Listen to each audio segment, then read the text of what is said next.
أعوذ بالله من الشيطان الرجيم من همزه ونفخه ونفسه فتلقى آدم من ربه كلمات فتاب عليه إنه هو التواب الرحيم.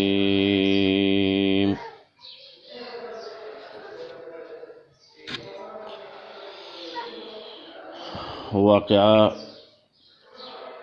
د سجود آدم علیه السلام دا شروع الله رب العالمین آدم علیه السلام لعزت ورک و اکرام ورک په سبب د علم باندې. ملائکو ته به الله رب العالمین وفرمایل چې تاسو به دته سجده کوئ. هغه عاجز مخلوق دی، تواضع والا دی، نو هغو خبره ومنله. آدم علیه السلام ته سجده ولګوله، خو دا سجده پرون تیر شو چې دا د عبادت سجده نه وه، بلکې دې ته د سلام سجده وایي او دې ته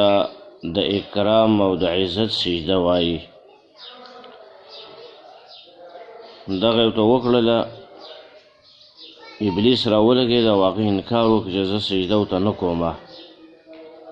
تکبر یې وکړ، بس هغه د کافرانو نه شو.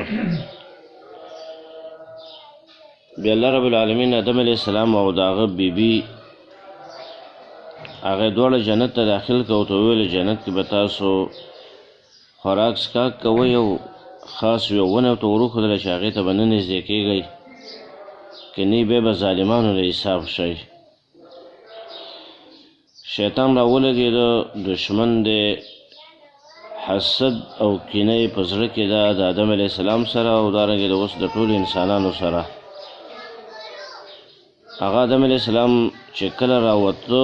ابلیس د شیطان د جنت نه راوته، نو په دغه ټیم کې ابلیس راولګه، وسوسه یې ور واچوله آدم علیه السلام ته، دارنګ د هغه بیبي ته، او ځان یې ورته خیرخواه معرفي که او ورته وویله چې دا ونه وخورئ. صورت اعراف کې راځي، نو تاسو به ملائک ساز شي او دارنګې یا به همیشه دلته یې، مرګ او فنا به در باندې نه راځي. بس چې کله ونه یې وخوړله، نو الله رب العالمین فرمایي دې ته به عورتونه خپل ښکاره شو، صورت اعراف کې دي، او هغه جامې ته الله رب العالمین ویستلې. بس الله ورته وویله چې تاسو به ځمکې ته کوزېږئ، بس د جنت نه نور محرومه شولئ. په دې کې آدم علیه السلام چې و نو هغه ډېر پریشانه شو، ځکه بعضې تاریخي روایتونو کې راځي چې آدم علیه السلام الله راښکته که د هندوستان د انډیا یو غر دی، نو په هغې باندې به دا راښکته شو، او زمونږ او ستاسو نیه چې دا حوا علیه السلام، نو هغه الله رب العالمین په جده کې راکته کړه، او دوی بیا وروسته د یو بل سره میلاو شوي دي. بعض وی عرفات میدان باندې بیا د دیو ملاقات وشو، هلته یو بل وپېژندل، هلته میلاو شو، یا بل ځای کې میلاو شو، الله ته پته ده، الله علیم دی په هر څه. خو دواړه ډېر پریشان وو په دې چې د جنت مزې رانه لاړې، او دې شیطان خو موږ سره ډېره غټه دوکه وکړله. دې ظالم خو موږ ته د الله په نوم قسم کړی و چې د الله په ذات مې د الله په نوم مې دې قسم وي چې زه ستاسو لپاره خیرخواه یم، او منځ کې موږ سره دوکه وکړله. نو په دې کې آدم علیه السلام پریشان و، دعا یې د الله رب العالمین نه طلب کړله او معافی د الله نه غوښته. نو په دې کې د الله رب العالمین د طرف نه ورته وحی وشوله او کلمات یې ورته وروښودل چې دا کلمات وایه، نو په دې باندې به تاسو الله معافی وکړي. دا کومه معمولي خطایي چې نه شوې ده، دا به هم ته الله معاف کړي. آدم علیه السلام به ډېر وخت ژړلې په دې باندې، ژړا به یې کوله چې ما نه دا خطایي وشوه، د شیطان خبره مې ومنله. د الله کوم امر چې راته شوی نو د هغې خلاف رانه وش. نو آدم علیه السلام د الله نه کلمات یې زده کړو. فتلقى آدم من ربه کلمات، پس زده کړې آدم علیه السلام خاص د خپل رب نه څه خبرې، کلمات څه کلمې زده کړلې. فتاب علیه، نو الله رب العالمین مهرباني وکړه په ده باندې. یا الله قبول تو وکړو په آدم علیه السلام باندې. انه هو التواب الرحیم، یقینا د الله تعالی چې دی نو دا خو ډېر توبه قبلونکی او رحم کولو والا ځان دی. فتلقى معنا زده کړلې آدم علیه السلام. آدم علیه السلام ځکه خاص کوي چې هغه ته وحی کېده که نه. حدیث کې راځي نبی صلی الله علیه وسلم فرمایي آدم چې دی نبی مکلم، دا داسې پیغمبر دی چې الله به ورسره خبرې کولې برای راست. حوا علیه السلام چې دی نو هغه د آدم علیه السلام تابع ده. نو چې دی آدم علیه السلام کلمات یې زده کړو نو حوا ته هم زده شو، نو دواړو به دا کلمات به ویل. من ربي خاص د خپل رب نه چې دی هغه یې زده کړلې. الله رب العالمین نه یې زده کړې. په څه باندې یې زده کړې؟ نو په وحي سره ورته یې زده کړلې. کلمات یو څو کلمې چې هغه وروسته سورت اعراف کې راځي چې هغه کلمات دا دي: قال ربنا ظلمنا أنفسنا وإن لم تغفر لنا وترحمنا لنكونن من الخاسرين. دواړو دا وویل یا الله که ته بخښنه موږ ته ونه کړې او رحم را باندې ونه کړې نو خامخا به موږ شو د پوره تاوان والاونه. الله په موږ باندې رحم وکړي او موږ ته ګناهونه چې هغه کومه ګناه رانه شوي خطایي شوي الله راته معافې کړي. که ته یې راته معاف نه کړې نو الله به خو پوره تاوان والا به شو. ځکه موږ نه ظلم شوی دی، خطایي رانه وشوه، ستا د امر خلاف رانه وشو. ایمان یې ډېر مضبوط دی، مرتبه ډېر اوچته ده، نو ځکه معمولي خطایي ته ظلم وي. یا الله ما خو به ځان باندې ظلم چې دغه کړی دی. نو دا صحیح خبره ده. سورت اعراف کې ذکر ده چې دا کلمات یې د الله نه زده کړو. دا به بار بار ویل ښځې او خاوند والله توبه قبول وکړله. د دې نه دا فایده راووته من ربه لفظ نه معلومېږي چې خاص د خپل رب نه دا کلمات چې دا زده کړي دي. دې کې رد دی په هغه کسانو باندې چې هغې وي چې آدم علیه السلام چې دی نو الله رب العالمین ته وسیله ونیوله په نوم د محمد صلی الله علیه وسلم باندې او دارنګې په ذات د محمد صلی الله علیه وسلم. نو په دې وجه باندې الله ته معافي چې هغه وکړله. دا قول کمزوری دی. حدیث دی خو حدیث کمزوری دی. آدم علیه السلام چې وکړه دنیا ته راکوز شو، الله راښکته کړه. نو په دې ټیم کې د هغه معافي د الله نه غوښتله، بخښنه یې د الله نه شرع غوښتله او دا یې ویل چې زه تا نه بخښنه شرع غواړم الله د محمد صلی الله علیه وسلم په ذات سره او د هغه په نوم سره. نو الله ته تپوس وکړو چې محمد صلی الله علیه وسلم ته څه پېژنې؟ هغه ویل چې کله تا زه پیدا کړم نو په دغه وخت کې چې ما ستا عرش ولیده نو د عرش باندې دا لیکلي و لا اله الا الله محمد رسول الله. په عرش باندې دا کلمه لیکلې وه. نو ما ته پته ولګېدله چې دا یو عظیم شخص دی چې ته به پیدا کوې، ځکه د خپل نوم سره د نوم یو ځای کړی دی او په عرش باندې لیکلی دی. نو د ده په وسیله باندې زه ستا نه معافی چې دغه غواړم، تا نه بخښنه چې دغه غواړم. نو الله رب العالمین ته وویل چې زه بس ما معاف کړلی، خطایي نه شوې ده، بس معاف مې کړی د ده په وجه. او بعض روایتونو کې دا راځي چې لولاک لما خلقت الافلاک. او دارنګې آدم علیه السلام ته ویلي وو که چېرته دا نبی صلی الله علیه وسلم ته وفرمایل که چېرته ما دا نه پیدا کولی نو ما به ته هم نه وی پیدا کړی، دارنګې اسمانونو ځمکه چې دی دا به ما نه وی پیدا کړی. دا خو د دې شخص د وجې نه ما پیدا کړلی چې محمد صلی الله علیه وسلم دی.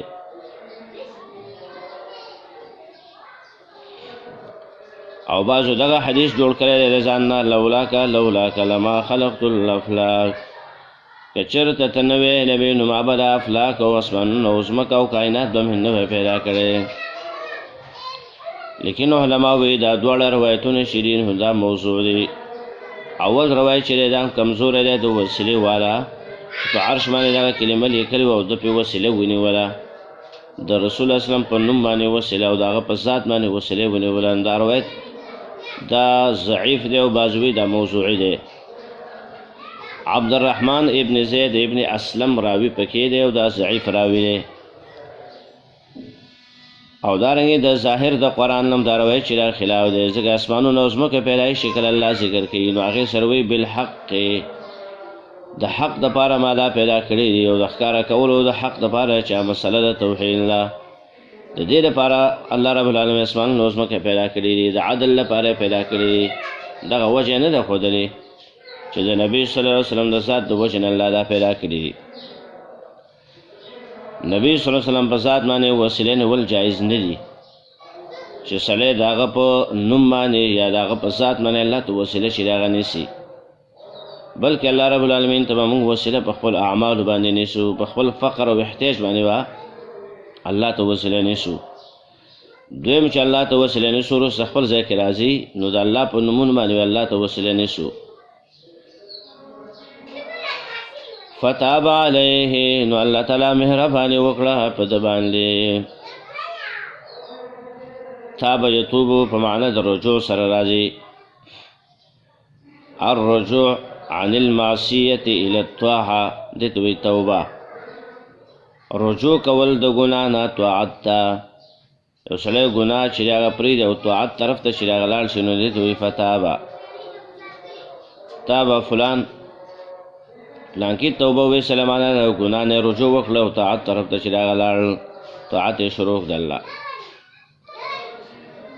بیا د الله په صفت کې چې راشي نو بیا د تابه معنی څه وي؟ نو بیا تابه معنی یو ده قبول د توبې وکړه په ده باندې. دویم تابه معنی چې هغه دا دی چې کوم رحمت په ده باندې د ګناه د وجې نه بند شوی و هغه ته الله رب العالمین چې هغه بېرته واپس کړو فتاب علیه. انه هو التواب الرحیم، یقینا د الله تعالی چې دی نو دا خو ډېر توبه قبلوونکی او رحم والا دی، په خپلو بندګانو باندې رحم کوي. او د الله احسان او نعمتون ډېر دی په موږ باندې. لوی احسان د الله دا دی چې زموږ او ستاسو د توبې لپاره الله یو دروازه کولاو کړې ده بر اسمانونو کې، مغرب طرف ته یو غټه دروازه الله کولاو کړې ده. کله چې نور د مغرب د خوا نه راوخېږي نو بیا به دروازه بنده شي، بیا به انسانان توبه وباسي خو الله به توبه به نه قبلوي، ځکه توبې ګیټ دروازه هغه بنده شوله. توبه چې دی نو په دې باندې الله رب العالمین ډېر خوشحالېږي چې سړی الله ته توبې ډېرې وباسي او دارنګې استغفار ډېر وایي، په دې الله ډېر خوشحالېږي. حدیث کې راغلی نبی صلی الله علیه وسلم فرمایي انه لیغان علی قلبی، زما په زړه باندې داسې خفګان او دارنګې پریشانی چې هغه راځي، او زما په زړه باندې کله کله داسې خړوالی راځي، په زړه باندې مې خړوالی او پردې کله راشي او دارنګې پریشانۍ نشي دا راځي، نو زه د الله نه رب العالمین نه بخښنه چې هغه غواړم په ورځ کې به 100 کرت. دې سره زما دا زړه نه هغه خړوالی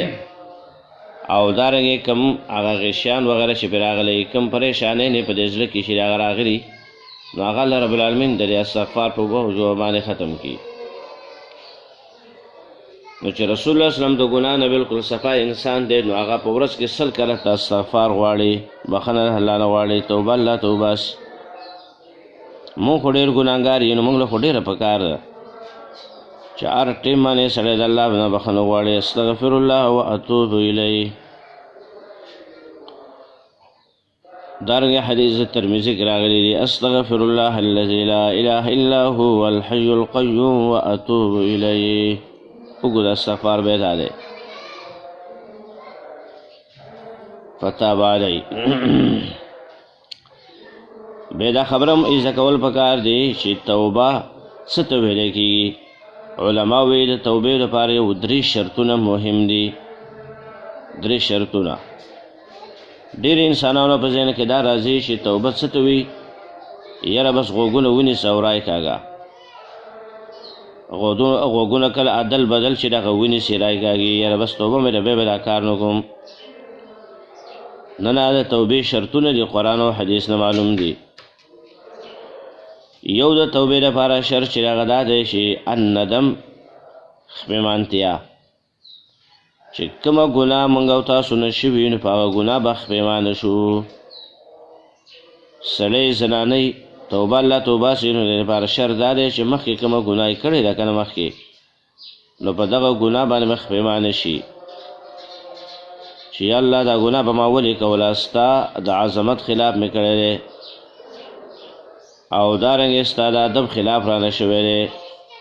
الله ستا نافرماني رانه شوې ده، نو ډېر په هغې به ځان خپېمانهږي، پریشانه به شي په هغې باندې. دویم شرط چې هغه دا دی چې دا ګناه به فی الحال چې د هغه پرېږدي، ګناه به پرېږدي. که ګناه یې فی الحال پرې نه کړو دا واسې وایي چې استغفر الله واتوب الیه، یا زما توبه ده بیا به دا ګناه نه کوم، نو دا بیا دروغجن دی که نه، توبه الله نه قبلوي. په مخکیني ګناه به خپېمانه شي نو دارنګې ورسره به فی الحال دا ګناه پرېږدي. درېیم شرط چې هغه دا دی مهم چې قصد او اراده به وکړي چې راتلونکي وخت کې به زه بیا دا ګناه نه کوم. دې ته وایي عزم کول او قصد کول چې راتلونکي زمانه کې به زه بیا دا ګناه نه کوم. دا 3 شرطونه دي په توبه کې. دا شرط دی چې دا 3 شرطونو کې یو شرط نه نو بیا توبه نه ده. بعض علماء سره 4م شرط ملګری کوي چې ګناه به پرېږدي نو د دې سره به بیا نیک عمل هم شروع کوي. دا ورسره مراد دی ځکه چې مخکې تېر شو که نه چې توبه څه ته ویلی کېږي، الرجوع عن المعصیة الى الطاعه، رجوع کول د ګناه نه طاعت ته، نو طاعت به شروع کوې که نه، ګناه به فی الحال پرېږدې نو د هغې په ځای به طاعت شروع کړي، عبادت به شروع کړي. زنا ده، غلا ده، دروغ دي، نور ګناهونه دي، دا به پرېږدې نو د دې په ځای باندې به داسې نه چې غلی کښېنې بس، نه نه، غلی به نه کښېنې بلکې اوس به طاعت د الله کوي، د الله بندګي به کوي. دې ته ویلی کېږي توبه. دا د الله په حق کې چې چا نافرماني کړې ده او د الله حق یې خراب کړی دی، دا 3 شرطونه دي. لیکن که د بنده حق یې خراب کړی او توبه الله توبه سي نو د هغې لپاره بل شرط چې دی هغه دی، هغه هم د قرآن او د صحیح حدیث نه معلوم دی. بل شرط چې د بنده حق یې خراب کړی دی او بیا توبه الله توبه سي، نو 3 دغه شرطونه دي چې ګناه فی الحال پرېښودل، مخکیني ګناه باندې خپېمانه کېدل، راتلونکي وخت کې به عزم او قصد کول چې بیا به ګناه نه کوم، نو ورسره د هغه بنده نه معافی غوښتل. دا 4م شرط یا که مخکیني 4 حسابی نو دا 5م شرط شو چې د هغه بنده چې د هغه حق دی خراب کړی دی د هغه نه به معافی غواړي. هلکه ستا غیبت مې کړی دی، تا پسې مې دروغ ویلی دي، تا باندې مې بدنامه لګولې وه، تا پسې مې پلانکی خبره چې د هغه کړې وه پلانکی مې ګړې وه، اوس ما ته معافی چې د هغه وکړه. دارنګې تا نه مې غلا کړې وه، تا سره مې دوکه چې د هغه کړې وه، تا نه مې یو شی په زوره باندې اخیستی و، په بدماشۍ باندې په زور زیاتي ظلم سره. نو قانون چې د هغه دا دی چې دغه شی به هغه ته واپس کوي او د هغه نه به معافي غواړي، نو هله به بیا الله رب العالمین چې د هغه به معاف کوي، که نه نو بیا د الله نه معاف کوي. د بنده حق چې دی نو هغه درته الله نه معاف کوي. د دې وجې نه ډېر احتیاط دې باره کې پکار وي. ډېر خلک داسې شته دنیا کې چې د الله حق کوشش کوي چې دا خراب نه کړي، خو بندګانو سره ظلم کوي، زیاتېږي، بندګانو حقوق چې د هغه خوري. نو د دې لپاره به شرط دغه شو چې د هغه نه به معافي غواړي. ما تا نه غلا وکړه، تا نه به معافي وغواړم، ته مې معاف کړي، نو اوس مې الله معاف کوي. خو که تا نه مې معافي نه غوښتې او د الله نه معافي غواړم، نو الله مې به نه معاف کوي. یا تا نه معافي وغواړم، یا که مې پیسې مې تا نه په زور اخیستې دي، غلا مې نه کړې، نو هغه تا ته واپس درکړمه، نو اوس د الله نه معافي وغواړم، نو الله به دې معاف کړي. لیکن داسې نه کېږي سړی بندګانو سره ظلم وکړي، د هغو غیبتونه کوي، دروغ پسې وایي، بدنامه ورباندې ووایي، د هغې له وهل چې د هغه ورکړي، غلا ترې وکړي، یو شی په زور باندې ترې واخلي، نور ظلم زیاتی چې د هغه سره وکړي، او بیا الله ته وایي چې یا الله توبه مې ده، بیا به دا کار نه کوم، یا الله توبه مې ده. الله توبه نه قبلوي، هله بیا الله قبلوي توبه چې د بنده نه معافي غواړي. تا سره ما دا ظلم وکړو، زیاتی مې در سره وکړه، ما ته معافي وکړه، بیا به دې الله معاف کوي.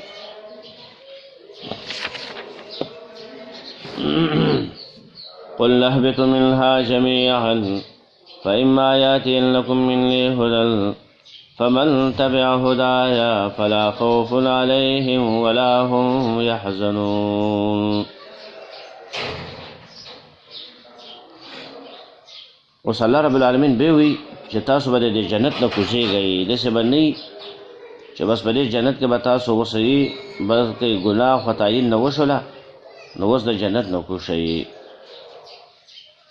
په دې باندې سوال دی چې دا خو مخکې ذکر شو، قل نهبطو، دوباره ولې راوړو؟ جواب دا دی چې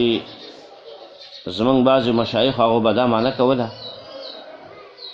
چې دې ته اعاده د بعد عهد وایي، اعاده د بعد عهد. مخکې وویله قل نهبطو، نو منځ کې وروسته نورې خبرې ورته وکړلې چې تاسو به د جنت نه چې هغه کوزیږئ، بعضې به ستاسو لپاره به دشمنان وي، بعضې ستاسو د بعضو نور لپاره به دشمنان وي، ځمکه کې به ستاسو لپاره د اوسېدو ځای وي، دارنګې ستاسو لپاره به په دنیا کې لږ وخت اوسېدلي، بیا به در باندې مرګ او فنا راځي. بیا آدم علیه السلام چې دی نو هغه الله ته توبه ویستله او کلمات یې زده کړو، په دې باندې توبه ویستله. نو اوس وایي چې وګوره بیم هغه خبره ده، وقل نهبطوا منها جميعا، وویله موږ کوشئ تاسو د جنت نه جمیعا، ټول په یو ځای باندې. آدم علیه السلام دی او که د هغه ښځه ده، ټول کوشئ. او دارنګې که ابلیس دی نو هغه ته هم خطاب دی، ته به هم کوزېږي. بس د اسمانونو نه کوشئ، لاندې دنیا ته ځمکې ته کوشئ. او په دې خطاب کې د هغه اولاد او دارنګې د ابلیس اولاد چې کوم دی، شیطانان پیراندام پکې داخل دي، دی به هم کوزېږي، ځکه دا به وروسته د ده نه پیدا کېږي که نه، نو هغو پکې ضمناً داخل دي، دی به هم کوزېږي. بعضې وایي چې قل نهبطو مخکې د هغې یو متعلق و، کوزېږئ به تاسو، نو بعضې ستاسو د بعضو لپاره به دشمنان وي، د هغې سره د دغه متعلق د وجې نه دا وویل. دلته جدا خبره چې هغه کوي، نو ځکه ورسره قل نهبطو ویو. هغه دا خبره دا ده چې الله رب العالمین ولې دا زیری ورکړو چې زه به ستا په اولاد کې کتابونه او دارنګې رسولان رالیږم، دا به زما هدایت دي، سلسله د انبیاو دا به پکې کتابونه به زه رالیږم آدم علیه السلام ستا په بچو کې. نو چانس چې زما د دې کتابونو او زما د رسولانو خبره ومنله او د دې تابعداري وکړه، نو دا به واپس دې جنت ته راځي. دې ته وایي زیری. څوک چې د کتاب د الله د کتاب او دارنګې د هغه د رسول تابعداري وکړي، هره زمانه کې د الله رسول او د الله کتاب یې د هغې تابعداري وکړه او مرګ پرې راغی، نو دا انسان به الله جنت ته داخلوي. او جنت به داسې ځای دی چې په هغې کې به په دې باندې هېڅ یې هم نه وي او نه به دوی غمجن کېږي. جنت کې غمونه به یې نشته دی، جنت کې پریشانۍ نه نشته دی، او دارنګې هېڅ یې به په دې باندې چې د هغه نه وي. قل نهبطوا منها جميعا، وویل موږ کوشئ تاسو د دې جنت نه ټول په یو ځای باندې. فإما يأتينكم مني هدى کچر تراشی تاسو زما د طرف نه څه هدایت نو فمن تبع هدایا فلا خوف علیهم ولا هم یحزنون دلته تقدیر دی د اما لپاره جزا چې هغه حذف ده فإما یأتینکم مني هدى فاتبعوه کچر تراشی تاسو زما د طرف نه څه هدایت نو تاسو تابعداري وکړئ د دغه هدایت فمن تبع هدایا نو پس چا چې تابعداري وکړه د هدایت زما نه به وي هېڅ یره په هغوی باندې او نه به هغې غمجن شي هدایا نه او د هدن نه مراد څه شی دي کتابونه دي د الله او دارنګې رسولان د الله دي دا هدایت دی دا سلسله به الله شروع کړي نو چا چې د دې زما د رسولانو زما د کتابونو تابعداري وکړه او د دې په خبره باندې روان شي نو بس د دې لپاره به به جنت یو جنت به راځي فلا خوف علیهم نبوی هیڅ یره په دیو باندې ولا هم یحزنون او نه به دوی غمجن کېږي خوف دا لګېږي د زمانې د مستقبل سره دا فرق دی د خوف او د حزن نبوی هیڅ یره په دیو باندې د راتلونکي وخت ولا هم یحزنون او نه به دوی غمجن کېږي په دنیا پسې د دنیا شیانو پسې نو حزن دا د زمانې د ماضي سره لګېږي تېرې شوې زمانې سره او خوف چې دی نو دا د راتلونکې زمانې سره لګېږي دویم فلا خوف علیهم نه به وي هېڅ یره په دوی باندې د عذاب د الله یره چې هغه به په دوی باندې نه وي د عذابونو یره دا به په دوی باندې نه وي ولا هم یحزنون او نه به دوی غمجن کېږي د حرمان د ثواب نه چې ثواب نه الله محرومه کړي او اجر ورله ورنه کړي نو دا غم به مو سره نه وي بس دا دواړه چې دی دا عبارت دی د جنت ته د داخلېدلو نه ځکه جنت داسې ځای دی چې انسان کله ور داخل شي نو په هغه به هېڅ یې رم نه وي او نه به غمجن کېږي دې کې اشاره دې ته وکړه چې بیا به داسې انسان جنت ته به داخلېږي جنت کې یې رم نشته دی او حزن چې دی هغه هم پکې نشته دی او دا د آخرت خوف مراد دی او د آخرت حزن مراد دی ځکه علما چې هغه لیکي چې په دنیا کې په انبیاو باندې خوف راځي او دارنګې حزن په هغې باندې راځي یره پرې راځي کله د دشمنانو طرف نه یره پرې راشي او دارنګې چې کله په یو مصیبت او پریشانۍ باندې هغه غمجن شي په دنیا کې خو دا کېږي که نه د رسول الله صلی الله علیه وسلم زیو ابراهیم دا 13 میاشتو په عمر کې هغه وفات شو نبی صلی الله علیه وسلم خواله چې هغه ورغی هغه یې راواخست او ښکل یې که او بیا وفرمایل انا بفراقک یا ابراهیم لمحزونون موږ چې ستا په جدایۍ باندې ابراهیم خامخا ډېر غمجن یو وګوره غم پرې راغی که نه رسول الله صلی الله علیه غم راغی خپله وایي چې زه ستا په جدایۍ بچی ډېر غمجن یم ځکه چې بچی دی او بیا دا 13 میاشتو دی نو دا ډېر د مینې وخت د ماشوم که نه او دغه وخت کې د ماشوم چې را جدا شي دارنګې یعقوب علیه السلام د الله پیغمبر دی اوچت هغه د یوسف په جداوالي باندې ډېر غمجن شوی او ډېر پریشانه شوی دی انما اشکو بستی و حزنی الله وړوکی غم او غټ غم سره ټول بس الله ته دی شکایت کوم الله ته پیش کوم نو ګوره دغسې نور هم بیا راواخله خوف او حزن پرې راغلی دی په دنیا کې دا راځي په انبیاو باندې هم تکلیفونه پرې راځي پریشانۍ پرې راځي یېرې پرې راځي نو دلته دغه د دنیا خوف او حزن نه دی مراد بلکې د آخرت مراد دی نو یېره به په دې باندې نه د الله د عذابونو او نه به دې غمجن کېږي د دې باندې چې موږ له به الله ثوابونه چېرته رانهږي دا به نه دارنګې یېره به په دې باندې چې هغه نه وي د راتلونکې زمانه کې به یېرېږي نه او نه به دې غمجن کېږي په دنیا پسې والذين كفروا وكذبوا بآياتنا أولئك أصحاب النار هم فيها خالدون. و د قرآن قانون مخکې موږ بیان کړی و. د قرآن قانون دا دی چې کله بشارت زیر ذکر کې وروسته د هغې نه یره راوړي، کله چې یره چې هغه ذکر کې نو وروسته د هغې نه بشارت راوړي، دې لپاره چې مؤمنه د الله نه به امید هم ساتي او د الله نه به یېرېږي هم. الایمان بین الخوف والرجا، ایمان چې دی نو دا به د خوف او رجا په منځ کې صرف امید به هم نه لري چې یره ورسره بالکل نه وي. داسې به هم نه کوي چې انسان مکمل یېرېږي او امید هم نه لري د الله نه، بالکل امید یې نه وي، داسې به نه وي. نو اوس په دې کې تخویف دی، تخویف اخروي د آخرت یره. والذین کفروا کسان چې کفر کړی دی په الله باندې، وکذبوا بآیاتنا او تکذیب کړی دی زموږ د آیاتونو. کفرو دلته د دې متعلق حذف دی، کفرو بالله، او کذبوا تکذیب کړی بآیاتنا زموږ د آیاتونو. دویم قول دا دی والذین کسان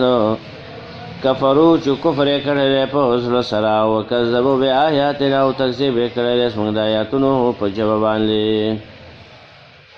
تکذیب او دروغجن کول دا په ژبه باندې کېږي، ژبه باندې. او هر چې کفر دی نو دا په زړه کې چې هغه وي. کفر یې کړی دی په زړه سره د الله د آیاتونو، او تکذیب یې کړی دی په ژبه باندې د الله د آیاتونو. یا کفر یې کړی دی په الله باندې او تکذیب یې کړی دی زموږ د آیاتونو. اولئک اصحاب النار هم فیها خالدون. دغه کسان چې دي نو دا اور والا اورونه دي او دوی به په دې اور کې همیشه لپاره اوسېږي. والعیاذ بالله. آیاتنا لبشرې شي قرآن کې نو د دې ډېر اطلاقات دي، مصداقات دي. آیاتنا نه کله مراد آیاتونه د قرآني، آیات مطلوبه کوم چې لوستل کېږي د قرآن آیاتونه دي کوم آیات وي. دویم آیاتنا نه کله مراد معجزات دي، آیات ذکر شي قرآن کې مراد نه شي معجزات د انبیاو چې الله ولور ورکړي وي. داري آیاتنا نه مراد چې دا کله شي وي دلائل وي، دلیلونه د وجود د الله او دلیلونه د توحید، کله د آیات نه مراد دغه او دارنګه دلائل د کائنات او ذات نه مرادي.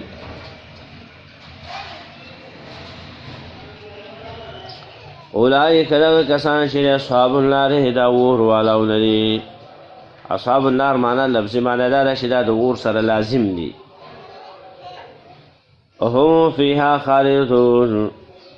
دوی به په دې اور کې به همیشه لپاره چې دغه اوسېږي. دې نه معلومه شوه چې د جهنم اور دا اوس نه پیدا دی او همیشه لپاره دی. په دې باندې فنا چې دغه نه راځي، په جهنم باندې په اور باندې فنا نه راځي. نو دارنګه جهنم والا چې کوم دي کافران مشرکان چې همیشه لپاره په هغې کې نو په هغې هم فنا نه راځي.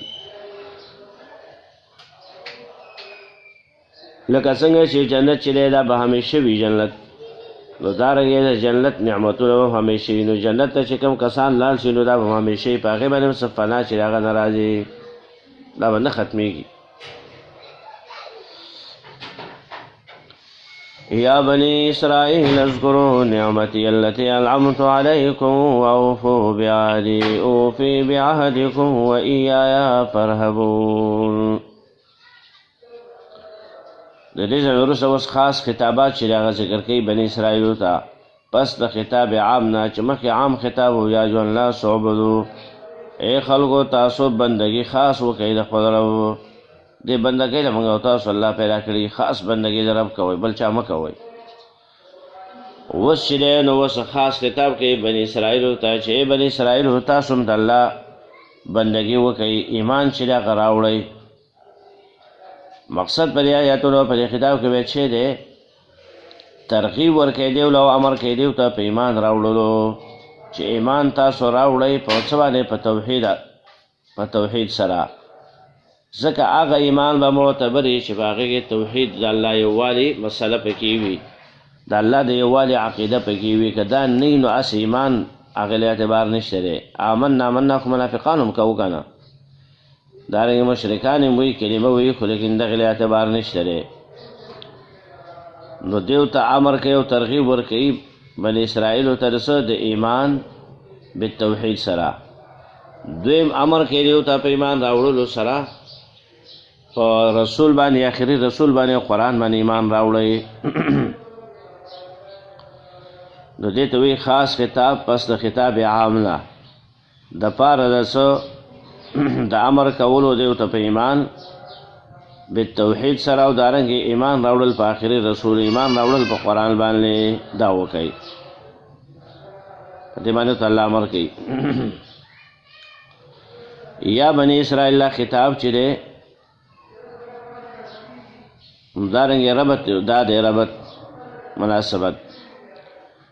مخکې حاکم چې هغه ذکر کو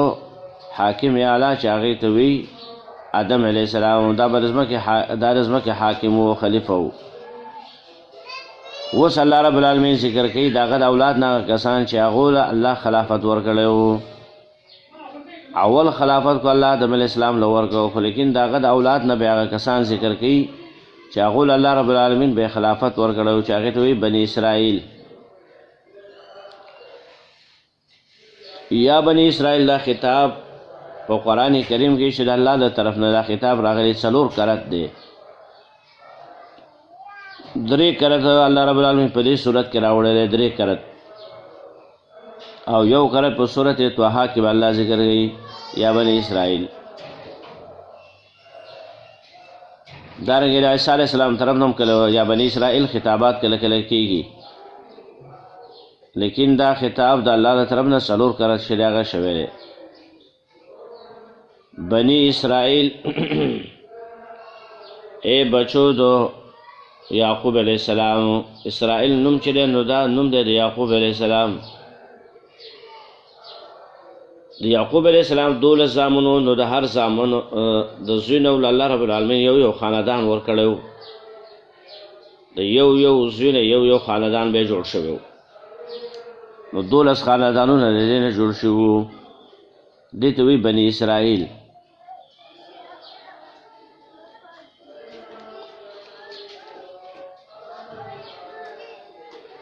اسر چې دی اسر دا په عبرانی یا په سریانی کې اسر معنا عبد او ایل نوم چې دی دا په سریانی کې یا په عبرانی کې په معنا د الله سره دی نو یا بني اسرائیل معنا دا یا بني عبدالله اے د الله تعالی د بنده زامنو دا ولې خاص کړی چې ونه یا بني یعقوب ځکه اسرائیل نوم دی د هغه کړی یعقوب نوم یې ذکر نه کوو بلکې صفت یې راوړی اسرائیل اشاره دې ته کوي چې ستاسو پلار شو د یعقوب علیه السلام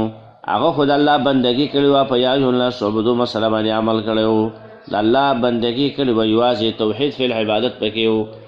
تاسو د هغه بچی یاستئ نو تاسو هم د دې پلار په نقش قدم روان شئ که نه د پلار ستاسو داسې عمل چې هغه کړی توحید فی العبادت باندې عمل کړی و او په دې باندې خپلو بچو ته وصیت چې هغه کړی وروسته راځي دې صورت کې چې یعقوب علیه السلام وصیت کړی خپلو بچو ته په مسله د توحید باندې نو تاسو ولې د پلار نیکه خبره چې هغه نه منئ د ده په نقش قدم روان شئ تاسو هم په اعبدو ربکم باندې عمل چې هغه وکئ الاشنا نقطه د دې د وجې نه یا بني یعقوب نه وي بلکې داسې وي یا بني اسرائیل اسرائیل معنا عبدالله اے د الله د بنده زامنو چې بني اسرائیل دغه اولاد دی د یعقوب علیه السلام هغې ته ځکه خطاب کوي خطاب کې مقصد کو تاسو وپېژنئ چې یو خو امر کوي په ایمان بالتوحید سره دویم امر چې دا کوي په ایمان راوړل په رسول باندې او دارنګې امر کوي په ایمان راوړلو سره په قرآن باندې نو دارنګې به چې د دې موانع چې راخه ذکر کوي د ایمان موانع چې کوم دي نو هغه الله رب العالمین به ذکر کړی دي علما وایي چې په دې آیاتونو کې تقریبا 9 اوامر دي د الله له طرف نه 9 او 15 چې هغه نواهی دي ټول چې راجمع کړي نو دا 14 برابرېږي. دې وجې نه د عمر رضی الله عنه په باره کې راغلي د عمر رضی الله عنه هغه وایي یوه ورځ باندې په خطبه کې د آیاتونه په منبر باندې ولوستل. منبر باندې د آیاتونه چې د هغه ولوستل نو به یې وفرمایل چې بني اسرائیل چې کوم دي نو هغه خو مخکې تېر شوي دي. ای خلکو دا اوس تاسو اورئ نو معنی دا ده چې دا تاسو ته شامل دي. ناشنا خبره ده داسې به نه وایي چې دا د بني اسرائیل لپاره خبرې دي بس هغه تېر شوي زموږ لپاره نه دي. نه چې قرآن کې الله رب العالمین را نقل کړی او موږ ته یې ذکر کړی نو دا زموږ دپاره اوس دین دی. دا امرونه موږ ته هم دي او دا نواهي موږ ته هم دي چې بس دا کارونه وکړئ. دا 9 اوامر لکه اول امر شی دی اذکروا نعمتي، دویم امر شی دی اوفوا بعهدي، دریم امر شی دی وایای فرهبون، څلورم وآمنوا بما نزلت، او وروسته به وایي وایای فاتقون، بیا وروسته وایي واقیموا الصلاة وآتوا الزکاة وارکعوا مع الراکعین، او آخره کې وایي واستعینوا بالصبر والصلاة. دا ټول 9 اوامر برابرېږي. نه دا امرونه چې څنګه بني اسرائیلو ته وکړه نو دا امرونه موږ هم ته دي، زموږ د امت هم شامل دي. ځکه قانون دا دی عمر رضی الله مطلب هم دا دی چې قانون عام دا دی چې العبرة لعموم اللفظ لا لخصوص السبب. عبرت چې دی نو دا عموم د الفاظو ته وي، الفاظ چې عام وي نو دا ټول خلکو ته شامل دی، مگر اله چې کله دلیل د تخصیص چې راغلی شي چې یو کس مستثنا شي نو هغه جدا خبره وي. نور قرآن او حدیث الفاظ چې دی دا به عام وي، هر چا ته به دا شاملېږي، مگر هغه وخت کې به نه شاملېږي چې دلیل د تخصیص راشي چې او دلیل دا پلانکې مستثنا دی او دا نه شامل. نو 9 اوامر او 5 نواهی دا به ذکر کوي. ورسره ایمان په توحید باندې، ایمان په رسول، ایمان په قرآن راوړی، او د دې سره چې کوم نواقص دي نواهی هغه به هم ذکر کوي چې په دې باندې دا ایمان خرابېږي دا مه کوئ، په دې باندې ایمان خرابېږي دا کارو سره مه کوئ. اول امر چې هغه دا دی اذکروا نعمتي، ای اولاد د یعقوب علیه السلام تاسو را یاد کړئ نعمتونه زما. نعمتي نعمت دا مفرد دی خو مراد نه چې جنس دی، جنس ځکه یو نعمت نه دوه نه ډېر دي که نه. نعمتي کې اشاره کوي نسبت الله ځان ته وکړو، معنا ده چې د دې نعمتونو اختیار چې دی دا د ما سره دی. د نعمتونو اختیار او د نعمتونو مالک څوک دی؟ الله دی. انعمت علیکم کې به نسبت ځان ته کړی د اشاره ده چې نعمتونه زما دي نو د دې ورکوونکی هم زه یم. دغه دا فایده شو ده، ځکه وی نعمتي به وی انعمت علیکم. نعمتي کې د اشاره ده چې دا نعمتونه ګوره زما دي، زه یې مالک یم، زه یې اختیارمن یم. ښه نو ورکوي څوک؟ بابا ولې پرې ورکوي؟ نه انعمت علیکم، ګوره نعمتونه ورکوونکی هم بیا زه یم، نو نعمتونه هم زما او ورکوونکی هم زه. اذکروا تاسو را یاد کړئ نعمتونه زما. څنګه را یاد کړئ؟ معنا دا ده چې ذکر ویلی شي، یعنې تاسو د دې نعمتونو شکر چې هغه وکئ. ای بني اسرائیلو تاسو باندې ما ډېر نعمتونه کړلي، د هغه نعمتونه را یاد کړئ، معنا د هغې شکر چې هغه وکئ. ځکه د نعمت شکریه څه شی دی؟ د نعمت شکریه دا ده چې تا ته نعمت میلاو شو نو په هغې باندې الحمدلله ووایه. دویم د نعمت شکریه چې هغه دا ده چې د دې نسبت منعم ته کوه چې ماله دا نعمت پلانکي را کړی دی، دا نعمت الله را کړی دی، نسبت به الله ته کوې. دریم دا دی چې دا نعمت به د الله رب العالمین په رضا کې استعمالوي، د هغه په خلاف کې به نه استعمالوي. نو نسبت به الله ته کوې، د هغه په خلاف کې به نه استعمالوي، او په هغې باندې به الحمدلله چې هغه وایې. دې ته ویل کېږي د نعمت شکریه. اوس که نسبت الله ته نه کوې بل چا ته کوې نو په دې باندې الله خفه کېږي، دا د نعمت شکر تا ونه کړو. نعمت الله درکړی دی ته وایې نه ماله دا پلانکي را کړی دی. نه که انسان هم نعمت درکړی خو د دې اصل منعم حقیقي څوک دی؟ الله رب العالمین. الله ته په زړه کې ور واچولی چې دله دا پلانکي نعمت چې د هغه ورکړه، نو بیا د انسان ورکړه او د انسان نعمت دا به بیا ځي اخر سره بس الله ته رسېږي چې دې ورکوونکی الله دی. نو دارنګې د نعمت شکریه دا ده چې دا نعمت د الله د رضا لپاره استعمالول او د دې نعمت باندې د الله بندګي او عبادت چې هغه کول. په دې باندې الله ډېر خوشحالېږي د بنده نه چې کله هغه یو نعمت ورکړی چې دا د هغې شکر وکړي وایي الحمدلله دا نعمت ماله الله راکړی دی. بیا دا نعمت د الله د رضا لپاره استعمالوي او د دې نسبت هم الله رب العالمین ته چې هغه کوي او د الله نه راضي په دې نعمت باندې په دې باندې خوشحالي خفه نه وي. دا نعمت شکریه شوه. اذکروا نعمتی التي انعمتم رایا کې تاسو نعمت زمان نعمت مراد جنس نعمتونو ته شامل ډېر شي دي. التي هغه انعمت علیکم چې ما انعام کړی دی په تاسو باندې ډېر شي نعمتونه مې درکړي دي. بني اسرائیل ډېر نعمتونه الله ورکړي دا آیات کې باندې شکر وکړي. دویم امر شریعه دا دی واوفوا بعهدي پورواله وکړئ تاسو په لوز زما باندې اوفي بعهدکم نو زه پورواله وکړم په لوز تاسو باندې زما په لوز باندې تاسو پورواله وکړئ نو زه به راولګم ستاسو چې کوم لوزونه دي او ما در سره لوز کم کړی دی نو زه به په هغې باندې پورواله وکړم.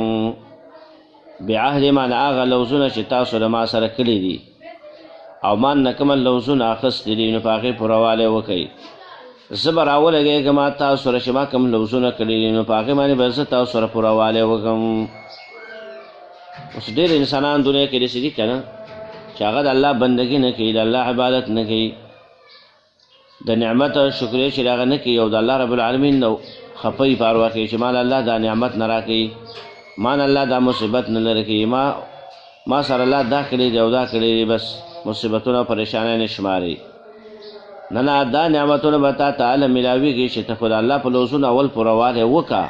پس د هغې نه بیا الله تا سره پوروالی کوي. واوفوا بعهد اوفي بعهد چې ته د الله لوزونه نه پوره کوې د الله نافرماني کوې د الله نافرمانۍ نه کوي ګناهونه شریعه کوي الله خفه کوي او بیا خفه یي چې ولې زما دا حاجت نه پوره کېږي ولې زما دا دعا نه قبلېږي ولې زما پلانکی کار چې هغه نه کېږي. دا ځکه نه کېږي چې تا د الله سره لوزونه نه دي پوره کړی ته اول د الله لوز پوره کړه نو الله به بیا ستا لوز پوره کوي ستا وعده هغه باندې به پوروالی کوي. واوفوا بعهدي پوروالی کوئ تاسو په لوز زما باندې اوفي بعهدکم نو زه به پوروالی وکړم ستاسو په لوزونو. د عهد نه مراد چې هغه شی دی نو هغه وروسته راځي 63 نمبر آیات کې سورت بقره 63 نمبر آیت کې الله ذکر کړي چې هغه شی عمل کول د الله په کتاب چې تورات دی په دې باندې تاسو عمل وکړئ. دا لوز الله خاصه چې په قرآن باندې تاسو څه وکړئ عمل چې هغه وکړئ. دارنګه قرآن کریم کې چې څه دي دا تاسو یاد کړئ. دارنګه دا کې نه وروسته به نور لوزونه ته الله خاصه وو چې هغه راځي به په 83 نمبر آیت کې یو لوز چې هغه دا و چې تاسو به د الله نه سوا د بل چا بندګي نه کوئ لا تعبدون الا الله. دویم لوز چې هغه دا دی چې د مور پلار سره په احسان کوئ. دریم دا دی چې د مور د خپلوانو سره او د یتیمانانو مسکینانو سره به ښېګړه کوئ. څلورم دا دی چې نور خلکو ته به د احسان خبره به خلکو سره کوئ. پنځم دا دی د لمونځ پابندي به کوئ. شپږم دا دی زکات به ورکوئ. او وروسته به راوړئ په 4 کې چې تاسو نه دا لوز هم الله اخیستی دی چې وینې دي یو بل به په ناحقه باندې نه تویږئ. دارنګه یو بل به د کورونو نه وباسئ ثم اقررتم وانتم تشهدون. دا لوزونه دي نور قرآن کې الله وروسته ذکر کړي دي. نو ای بني اسرائیلو ما در باندې نعمتونه کړي دي هغه آیات کې. نو دویم دا دی چې زما په دې لوزونو پوروالی وکړئ. کله چې زما لوزونه تاسو پوره کړو نو زه به ستاسو په لوزونو پوروالی وکړم. جنت ته به هم داخل کړم او ګناهونه به معاف کړم. نعمتونه چې دي هغه به الله درکړم نورم. خو دا قانون دی چې کله د الله لوز ته نه منې نو بیا دا مه وایه چې الله به زما لوز ومني. ته د الله بندګي نه کوې د الله عبادت نه کوې او د الله نافرمانی نه کوې نو دا مه وایه چې الله به زما حاجتونه پوره کوي زما دعاګانې به الله قبلوي دا نه کوي. نه ته د الله بندګي کوه یوازې د الله نافرمانی نه مه کوه ګناهونه مه کوه نو اوس د الله نه دعا غواړه نو الله دې دعا قبلوي الله په تا باندې رحم چې د هغه کوي الله به ستا حاجتونه چې د هغه پوره کوي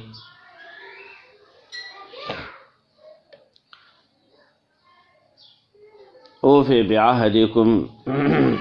الله چې کومې وعدې تاسو ورکړلې نو هغه به سره پوره کوي حاجتونه به هم پوره کوي دعاګانې به له پوره کوي جنت ته به هم داخلوي مصیبتونو پریشانیو نه به مچ کوي و ایایا فرهبون او خاص زما نه چې هغه تاسو ویرېږئ او زما نه یېره کوئ رهب او رهبت هغه یېرې ته وایي چې سره د ځان ساتلو نه یو شي نه سړی یېرېږي او ځان هم ساتي لکه مار لړم نه موږ یېرېږو که نه او بېرته ترې نه ځان هم ساتو شو ټک رانه کېدې ته وایي رهب او رهبت یو خشیت دی خشیت هغه یېرې ته وایي چې سره د تعظیم د مخشي عنه نه وي چې د چا نه ته یېرېږې د هغه عظمت هم ستا په زړه کې پروت وي د هغه عظمت ستا په زړه کې پروت وي لکه انما یخشى الله من عباده العلماء د الله په بندګانو کې چې یېرېږي د الله نه نو علما یېرېږي هلته خشیت ویلی ولې علما د الله نه یېرېږي خوف دی خو سره د تعظیم د مخشي عنه نه د الله صفات پېژني د الله عظمت یې په زړه کې دی د علماو هغه علما چې هغه پوهېږي په قرآن باندې په حدیثو باندې د الله په نومونو صفاتو باندې نو رهبت هغه یېرې ته ویلی شي چې سره د ځان بچ کولو او د ځان ساتلو نه چې د هغه وي او تقوا بله تقوا هغه یېرې ته وي چې هغه سره د هوښیارتۍ نه وي سړی په هغې کې هوښیار شي دا ویرېږي هم او دارنګې ورسره هوښیارتۍ هم وي دې ته وایي تقوا بیا دلته رهبت ولې ذکر کوو وجه دا ده چې بني اسرائیلو کې چې به کوم کس د الله نه یېرېده نو هغې ته به یې راهب ویو دا د هغوی اصطلاح وه نو الله ورله ځکه دغه لفظ راوړ د هغوی د اصطلاح ملا وی و ایایا فرهبون خاص زما نه ویرېږئ وروسته الله به تقوا ذکر کړې ده تقوا و ایایا فتقون وجه دا ده چې د دې امت کې چې څوک یېرېږي د الله نه نو قرآن په اصطلاح کې هغې ته متقي وي نو الله رب العالمین د دې امت اصطلاح ذکر و ایایا فتقون بل رهبت یې ډېرې وجې نه راوړل چې دا کم اوامر چې ما درته وکړو او کم نواهي زه ذکر کوم نو د دې د مخالفت ته به تاسو ځان ساتئ د امر مخالفت به هم نه کوئ نو دارنګې د نهي مخالفت به هم نه کوئ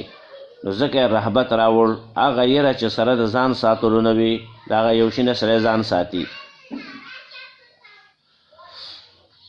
او ایایا فرهبون که علما وایي بلې کې ډېر زیات تاکید دی په نسبت د ایاک نعبد و ایاک نستعین باندې چې په هغې باندې بیا علما د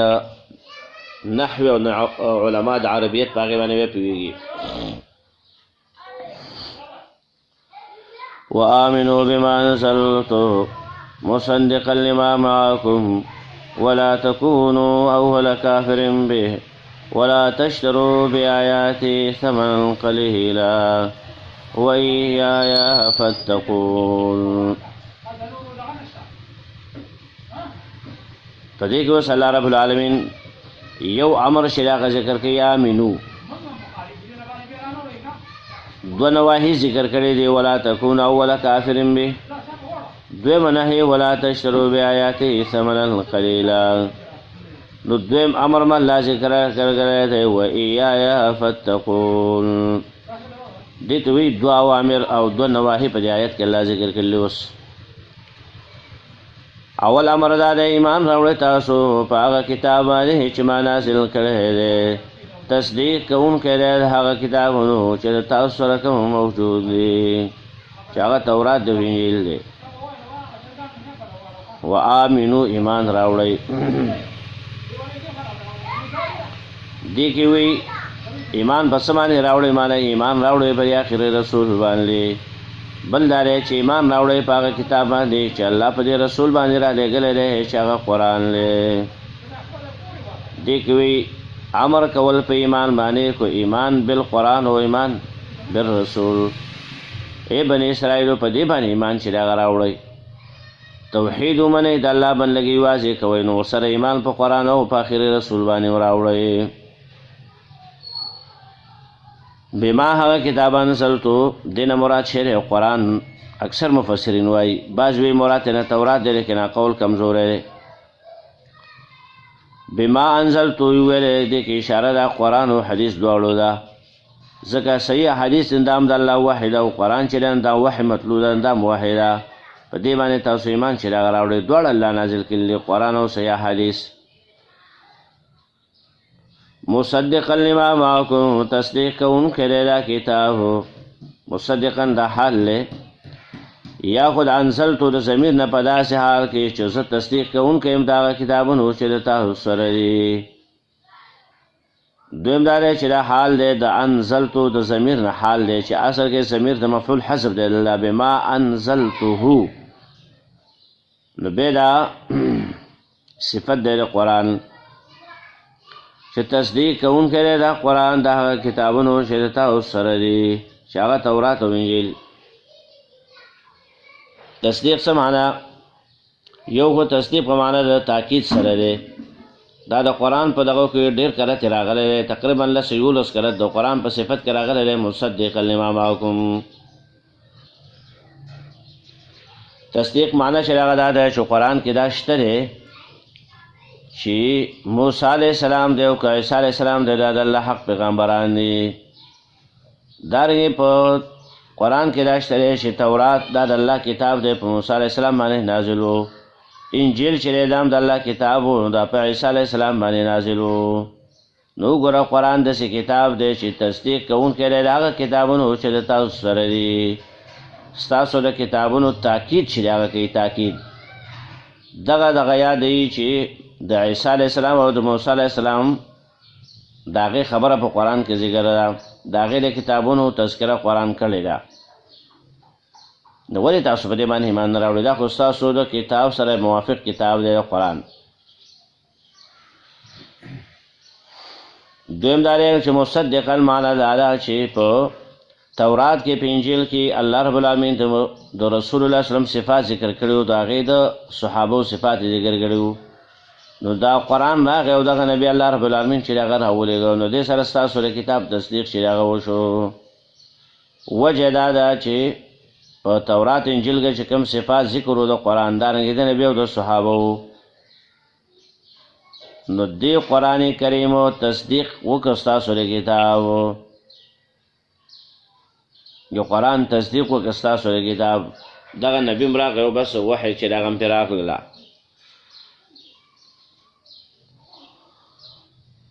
نو دلته به په معنا د چا سره شو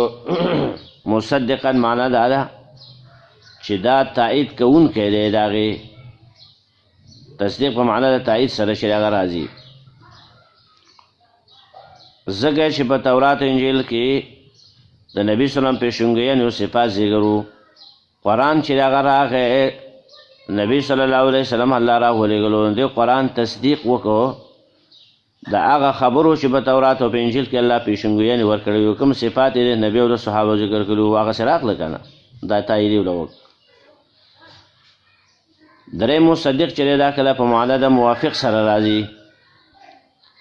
ایمان راوړی په هغه کتاب چې موږ نازل کړی دی چې دا موافقت کوونکی دی د هغه څه چې تاسو سره کتابونو کې دي معنا دا قرآن چې دی نو دا موافق دی په اصول الایمان کې په اصول المحرماتو کې قرآن چې دی نو دا موافق دی د تورات او د انجیل سره تورات او انجیل کې چې کوم اصول د ایمان ذکر دي نو هغه قرآن کې هم ذکر دي په تورات او انجیل کې چې اصول د محرماتو کوم ذکر دي انما حرم علیکم المیتة والدم الی آخره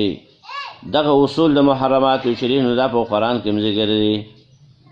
دارنګې د اسلام 5 بنیاد دی کلمه د توحید دی منځ دی روژه د زکات حج دغه په مخکنو کتابونو کې موجود وو د اسلام 5 بنا نو دا په قرآن کې موجود دي که نه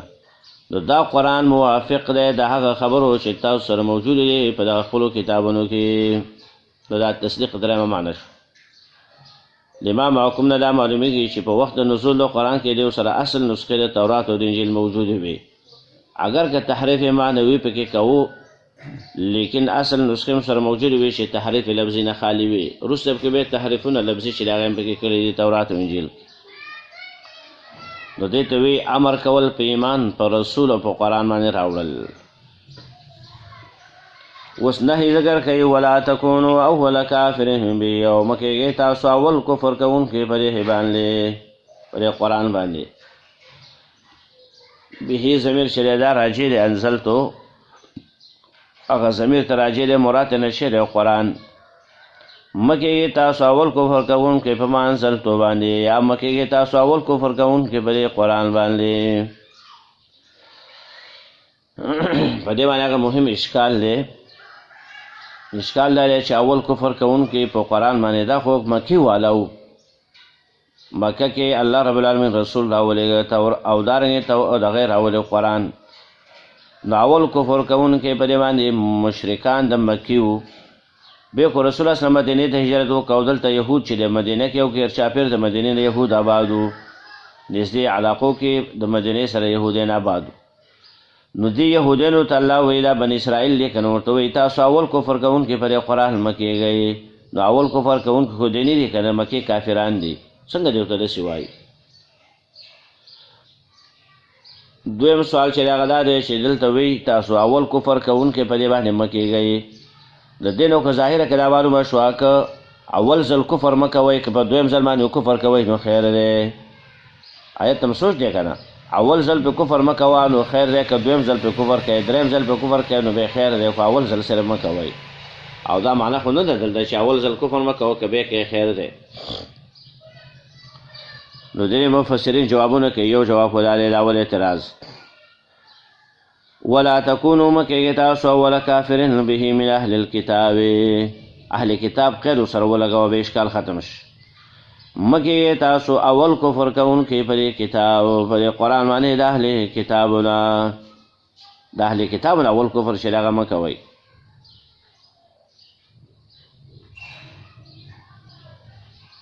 او هر چې مکی والا دي نو هغه خو مشرکان د مکی دي که نه هغه خو اهل کتاب نه دي نو هغې ته دا نه دی شاملو اول کفر چې دی نو د اهل کتابونه اول کفر کوونکي د اهل کتابونه تاسو مه کېږئ په دې قرآن باندې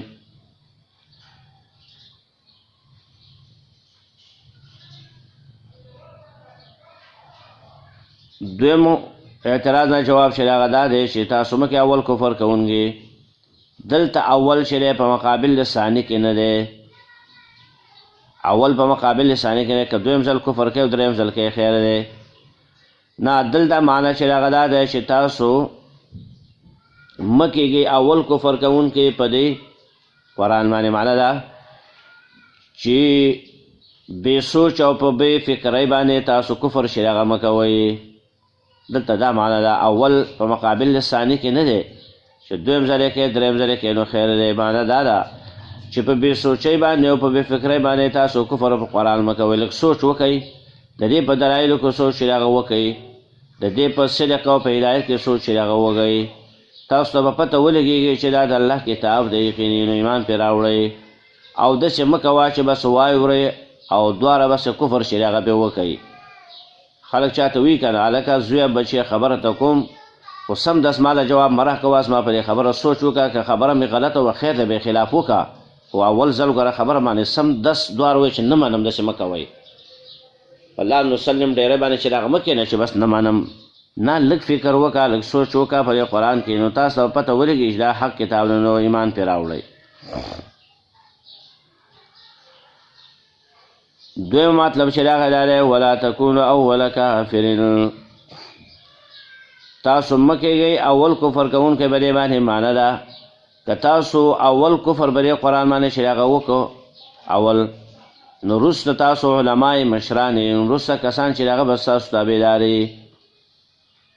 نور اهل کتاب چې کوم راځي وروسته ستاسو نه نو هغه به ستاسو تقلید کوي که نه ستاسو تابعداري به کوي نو چې کله ستاسو تابعداري کوي نو تاسو اول کفر کوونکي شئ په هغې باندې او د هغې لپاره تاسو بنیاد چې د هغه کېښود هغه به دویم ځل او په دریم ځل به هغې به کفر کوي لکه قانون دا یې که نه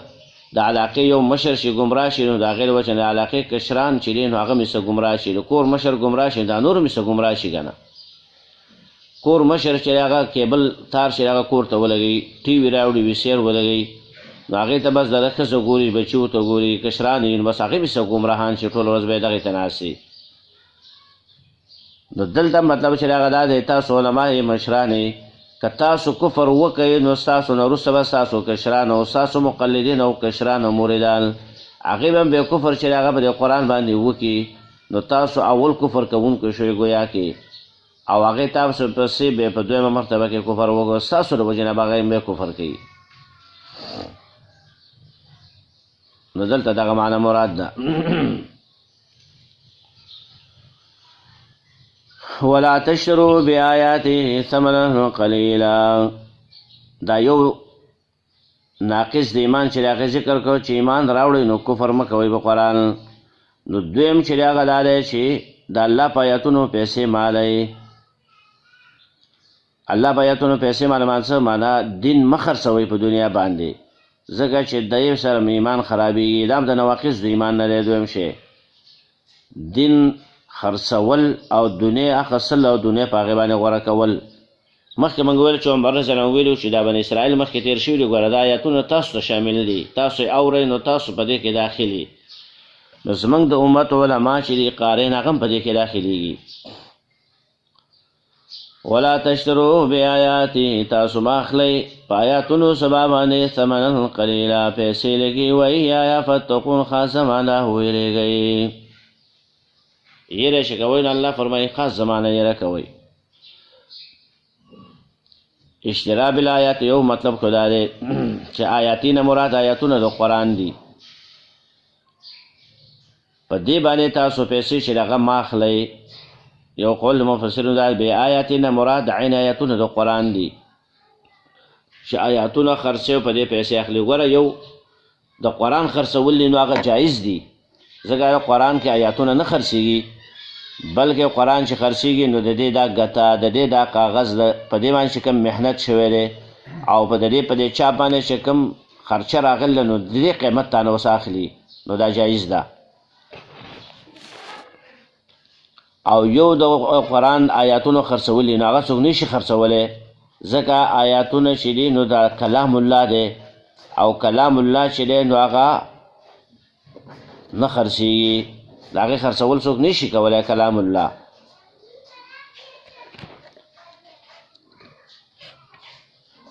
دویمه خبره دا ده بې آیاتي نو دغه مسله خو د مستثنا شوه چې د قرآن خرڅول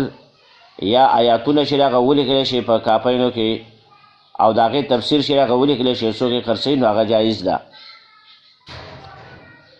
ځکه دا د آیاتونو خرڅول د کلام الله خرڅول نه دي بلکې دا د دغه ګټې او د دغه محنت او د دغه چاپ د دې خرڅول دي نو آیاتي نه یو قول الله چې مراد نه آیاتونه دي د قرآن دې ته شامل دي نو دارنګې آیاتونه دي د تورات او د انجیل دا مه خرڅوئ نو بیا خو آیاتونه نه خرڅېږي چې په دې باندې سړی پیسې واخلي نو دلته بیا مفسرین مختلف معناګانې کوي یو معنی چې هغه دا ده ولا تشترو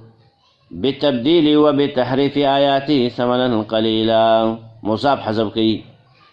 تاسو ما اخلئ په بدلولو د آیاتونو زما باندې پیسې لګي او په تحریف د آیاتونو زما باندې پیسې لګي ځکه بني اسرائیلو کې څو علما وو د الله آیاتونه به بدل کړه تحریف به پکې وکړو تحریف چې به پکې وکړو نو په هغې باندې به دنیا چې هغه اخیستله الله فرمایي داسې مه کوئ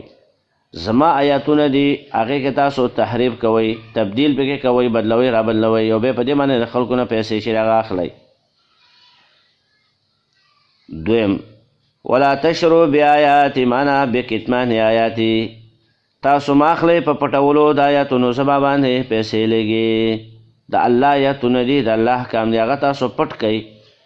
او بیا په هغې باندې د خلکو نه پیسې چې هغه اخلئ ځکه د نبي صلی الله علیه وسلم صفات تورات او انجیل کې ذکر وکنه نو کله به دې راولېږه دغه آیاتونه به پټ کړو په دې باندې به پیسې اخیستلې وې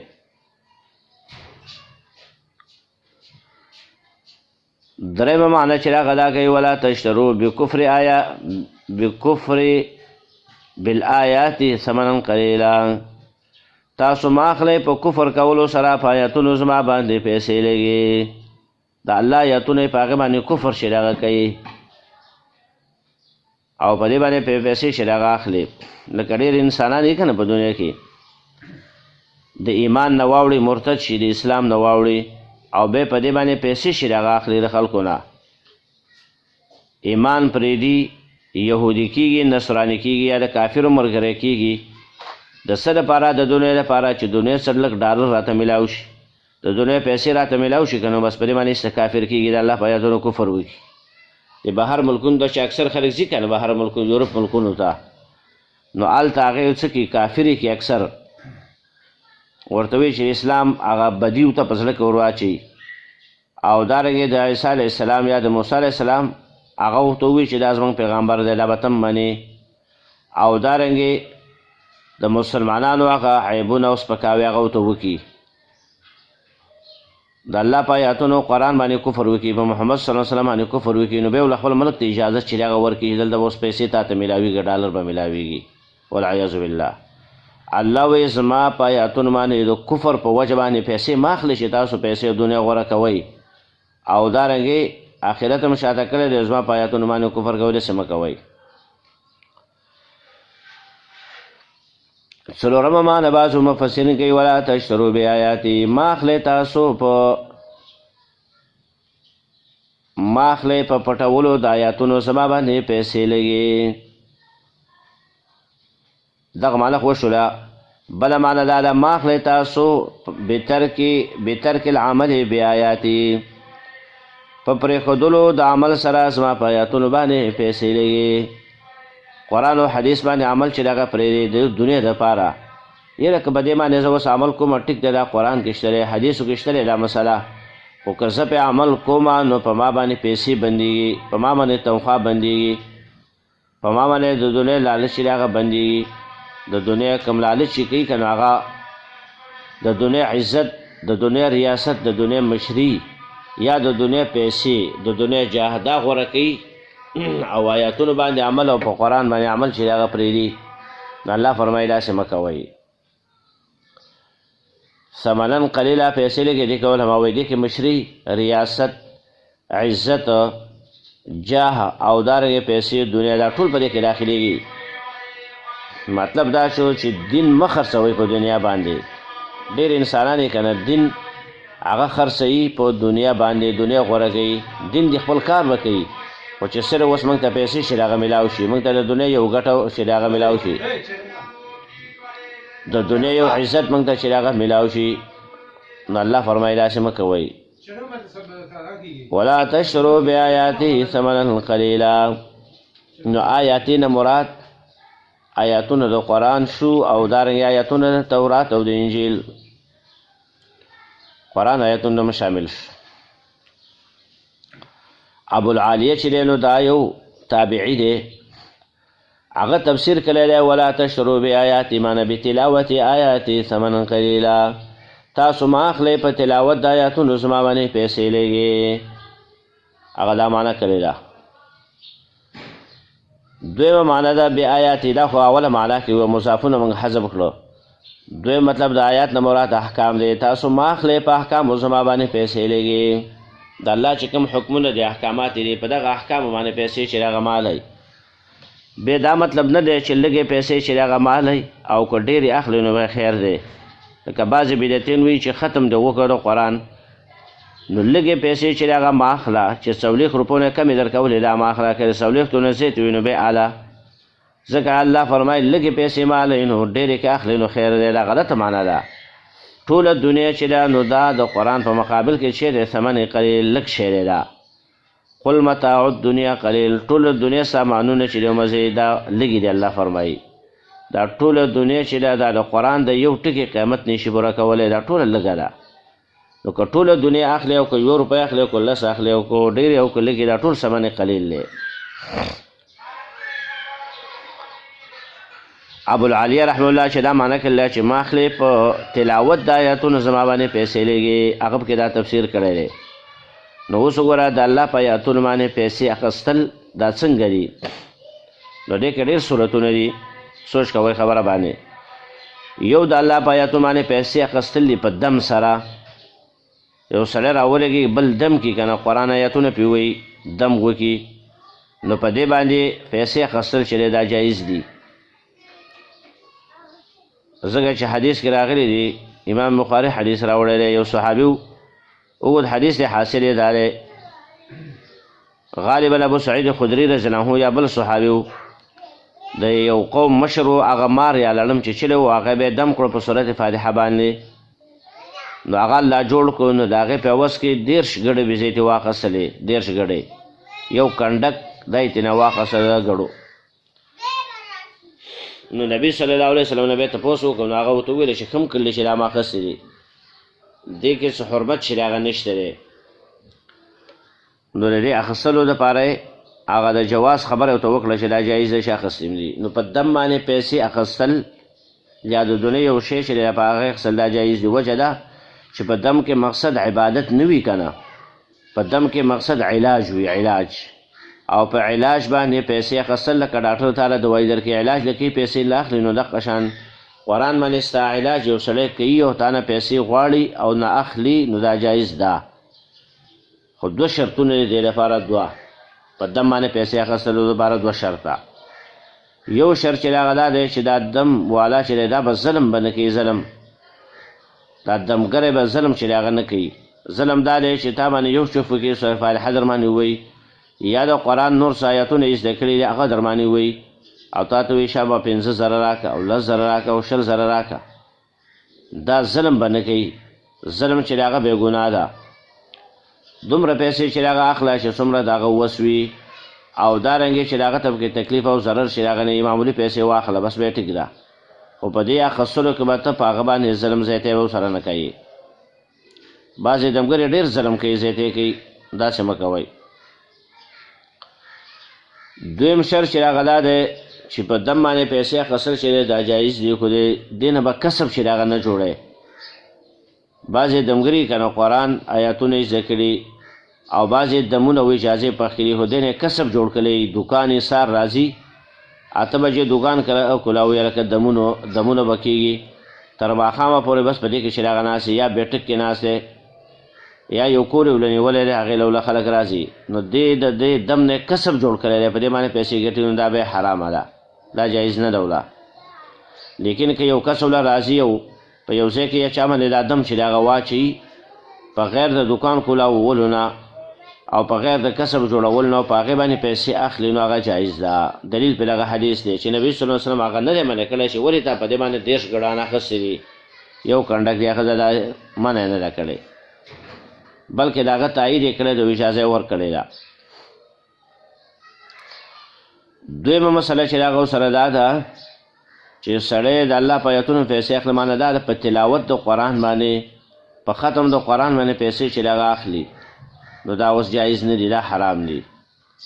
تلاوت معنی دا ده چې په تراوو کې یو سړی قاري راولګي یو خلکو ته تراوو کې قرآن وي او بیا په آخره کې ورته وایي چې ماله به 2 روپۍ راکوي یا اول نو سره شرط لګوي چې ماله به دا راکوئ که پیسې وله ورکوي ختم کوي که پیسې وله نه ورکوي خپل کار کوه زه ختم چې راغلی کوم دا په تلاوت د قرآن باندې پیسې اخلي دارنګې کسان راوصل او په کور کې په ختم کول چې راشي زموږ د کور کې قرآن ووایي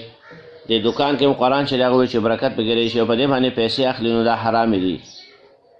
دا فقهاو هم لیکلي شامل لیکلي ورکوونکی او اخیستونکی دواړه ګناهګار دي په ختمونو باندې پیسې ورکول او اخیستل ورکوونکی هم ګناهګار دی او اخیستونکی هم ګناهګار دی تراوو کې چې ته قرآن وایې خو په نیت د عبادت باندې وایې که نه نو ولې خپل عبادت په بل چا باندې خرڅوې دا خو داسې دی لکه دا تلاوت ته یو عبادت وکړو او په دې عبادت ته اوس په بل چا باندې خرڅوې او د عوض د دنیا دپاره تا د عبادت وکړو نو دې سره ستا د آخرت ثواب چې هغه باطل شو چې د آخرت ثواب د باطل شو نو دا اخیستل تعالی جایز نه دي ځکه د آخرت ثواب دې پرې خرابېږي که نه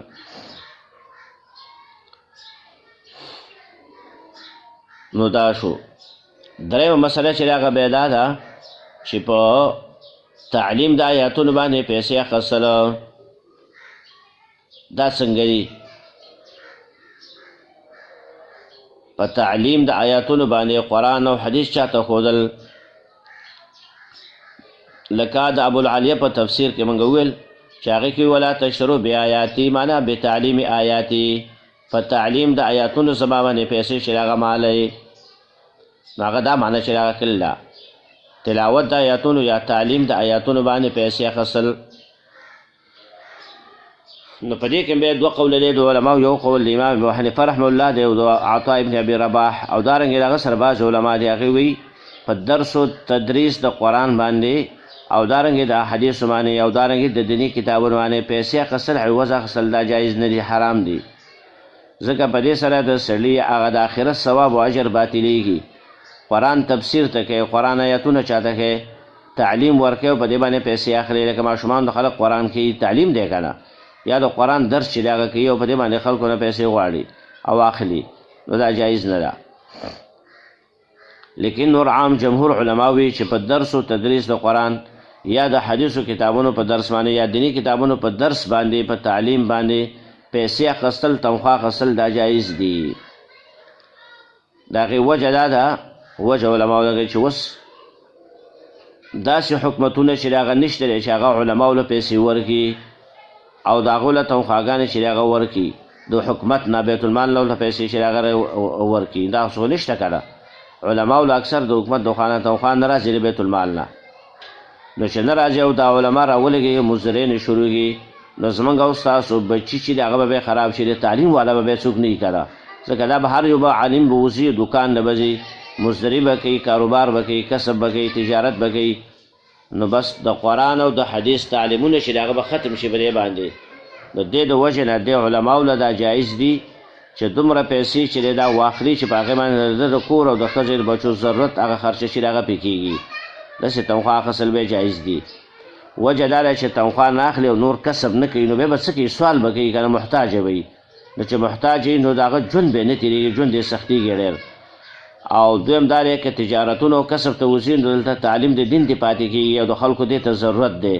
نو د دې د وجې نه د خلکو ته ضرورت دی، او که دا یې نه کوي نو خلک په غیر د دین نه پاتې کېږي، د دین د پوهې نه غیر خلک پاتې کېږي. نو د لپاره دا جایز دي چې په قرآن په تعلیم باندې او په درس و تدریس باندې پیسې چې هغه واخلي، خو د دې سره سره به د آخرت نیت هم کوي، صرف د دنیا به مقصد چې هغه نه ګرځوي، بلکې د آخرت نیت چې هغه به هم کوي، او دارنګې د دین عام کول، قرآن خلکو ته رسول او د الله دین خلکو ته رسول، دا نیت به پکې وکړي او ورسره د ضرورت خرچه چې ده دا اخیستلی شي بیا د دی نه، که څوک یې ورکوي نو دا هم اخیستلی شي. او یا د خلکو سره شرط لګوي چې زه تعلیم د آیاتونو قرآن و حدیث دا به درس و تدریس به کوم، خو ماله به دومره تنخواه راکوي، نو دا جایز ده، ځکه چې دا ضرورت دی، د ضرورت د وجې نه دا کولی شي. دا بعضې ضروري خبرې وي چې هغه دلته بیان کوي، تفصیل پکې نور هم ډېر شی دی. وایایا فتقون، خاص زمانه تاسو ویرېږئ، د الله نه یېره شی هغه پکار ده. ولا تلبسوا الحق بالباطل وتكتموا الحق وانتم تعلمون. په دې کې اوس الله رب العالمین دوه نهي چې هغه ذکر کوي، دوه نواهي.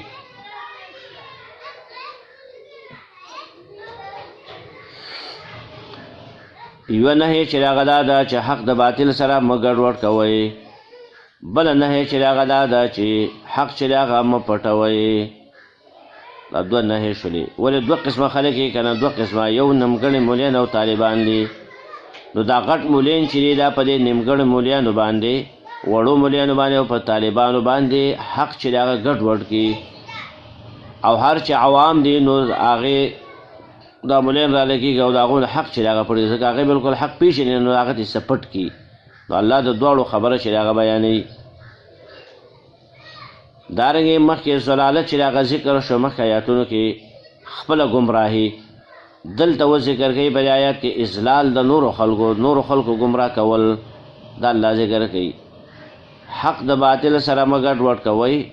او حق پټوئ مو، ولې په دې باندې عوام خلک چې د هغه ګمراه کېږي، تاسو دا کارونه وکئ.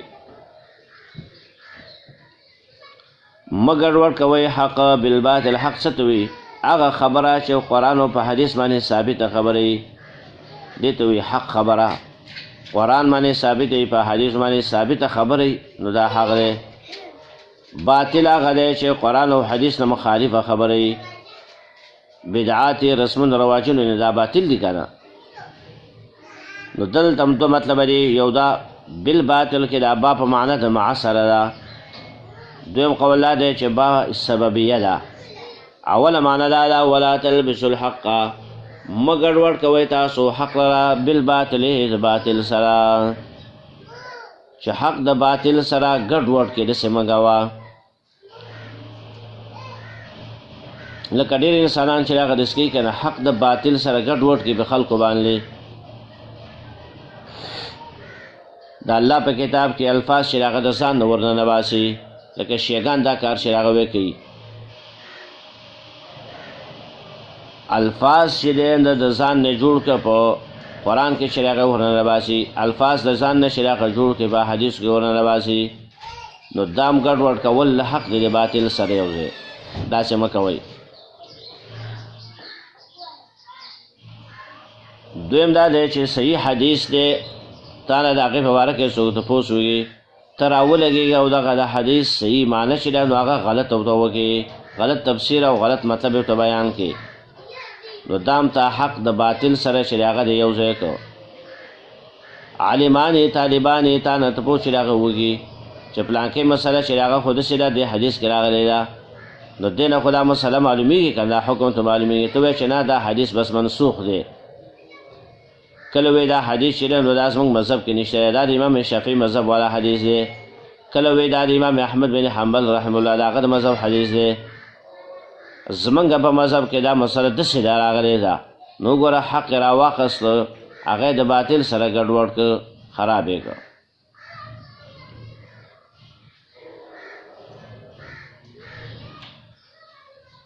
بل مطلب چې هغه دا دی بالباطل کې بعد دپاره د سببیت ده، به معنی ده مه ګډوډ کوئ تاسو حق لره په خلکو باندې په سبب د باطل سره. باطل به شی دی، باطل شبهات او باطل تاویلونه دي. قرآن کې غلط تاویل چې هغه کوي چې د شرک آیاتونه راشي ته ورته وایي چې ګوره دې اولیاو ته سجدې مه نه کوئ، دا زیارتونه اولیاء چې دی دا څه نه شي کولی، دا مړي څه نه شي کولی، قبرونو له مه ورځئ، زیارتونو له مه ځئ. ویره چې آیت ورته ووایي نو وایي چې دا خو د بوتانو په باره کې دی که نه، نو ګوره شوبې ستا په زړه کې درواچو ده. عوامو ته وایي د آیتونه د بوتانو په باره کې وو، هغه وخت کې بوتان وو نو هغې په باره کې د آیت نازل دی. مونږ خو بوتانو له نه ځو، مونږ خو مړو زیارت له چې هغه ځو، د اولیاو قبرونو له ځو. نو ګوره دا باطله شبهه ده چې په دې باندې په خلکو باندې حق ګډوډ کړي، توحید مسله پرې ګډه وډه کړله ده. دا اولیاء دي، بزرګان دي، مونږ دیو له ورځو ده الله ته وسیله کوو، مونږ خو د دیو بندګي نه کوو، مونږ خو وسیله پیش کوو دی الله ته. نو ګوره حق یې د باطل سره چې هغه ګډوډ کړو. دارنګې کله کله شبهان چې هغه وراچې ته ورته مسله چې هغه بیان کېږي نه، نو عوامو ته وایي مړه دا خلک چې دي که نه دا دې باباګان نه مني، دې اولیان نه مني، کله وایي دې دعا چې هغه نه مني، کله وایي دا بې مذهبه دي، دا نوي خلک را پیدا شوي دي. نو هېڅ عوامو په ذهن کې خبره کېني نو بس بیا تر اخره پورې ستا خبره چې هغه نه مني، ته ورته قرآن وایي حدیث ورته وایي خو هغه به یې نه مني. وجه دا ده چې ستا په باره کې او ستا د عقیدې په باره کې شبهه یې د هغه په زړه کې ور واچوله شبهه. اوس د دغه شبهې د وجې نه که ته حق خبره ورته کوې هغه یې نه مني، چې بس دا د پلار نیکه طریقه باندې عمل نه کوي، پلار نیکه چې څه ویلي بس هغه راټینګ کوي که نه. ډېر مولین چې هغه به دغه کار کوي، باطل پرست مولین. حق خبره چې ته ورته وکړې که نه یا عوامو ته وکړې نو هغه راولګېږي او حق د باطل سره یې څه ګډوډ کوي، شبهات د هغه په زړه کې ور واچوي، شکونه ور واچوي، ایسته هغه غریب ګډوډ شي چې یاره اوس موږ د چا ومنو. ډېر عوام وایي که نه موږ د چا ومنو. نو دا غلط بدعتین مولین چې دی، باطل پرست مولین چې دی، دنیا پرست مولین چې دی، دا حق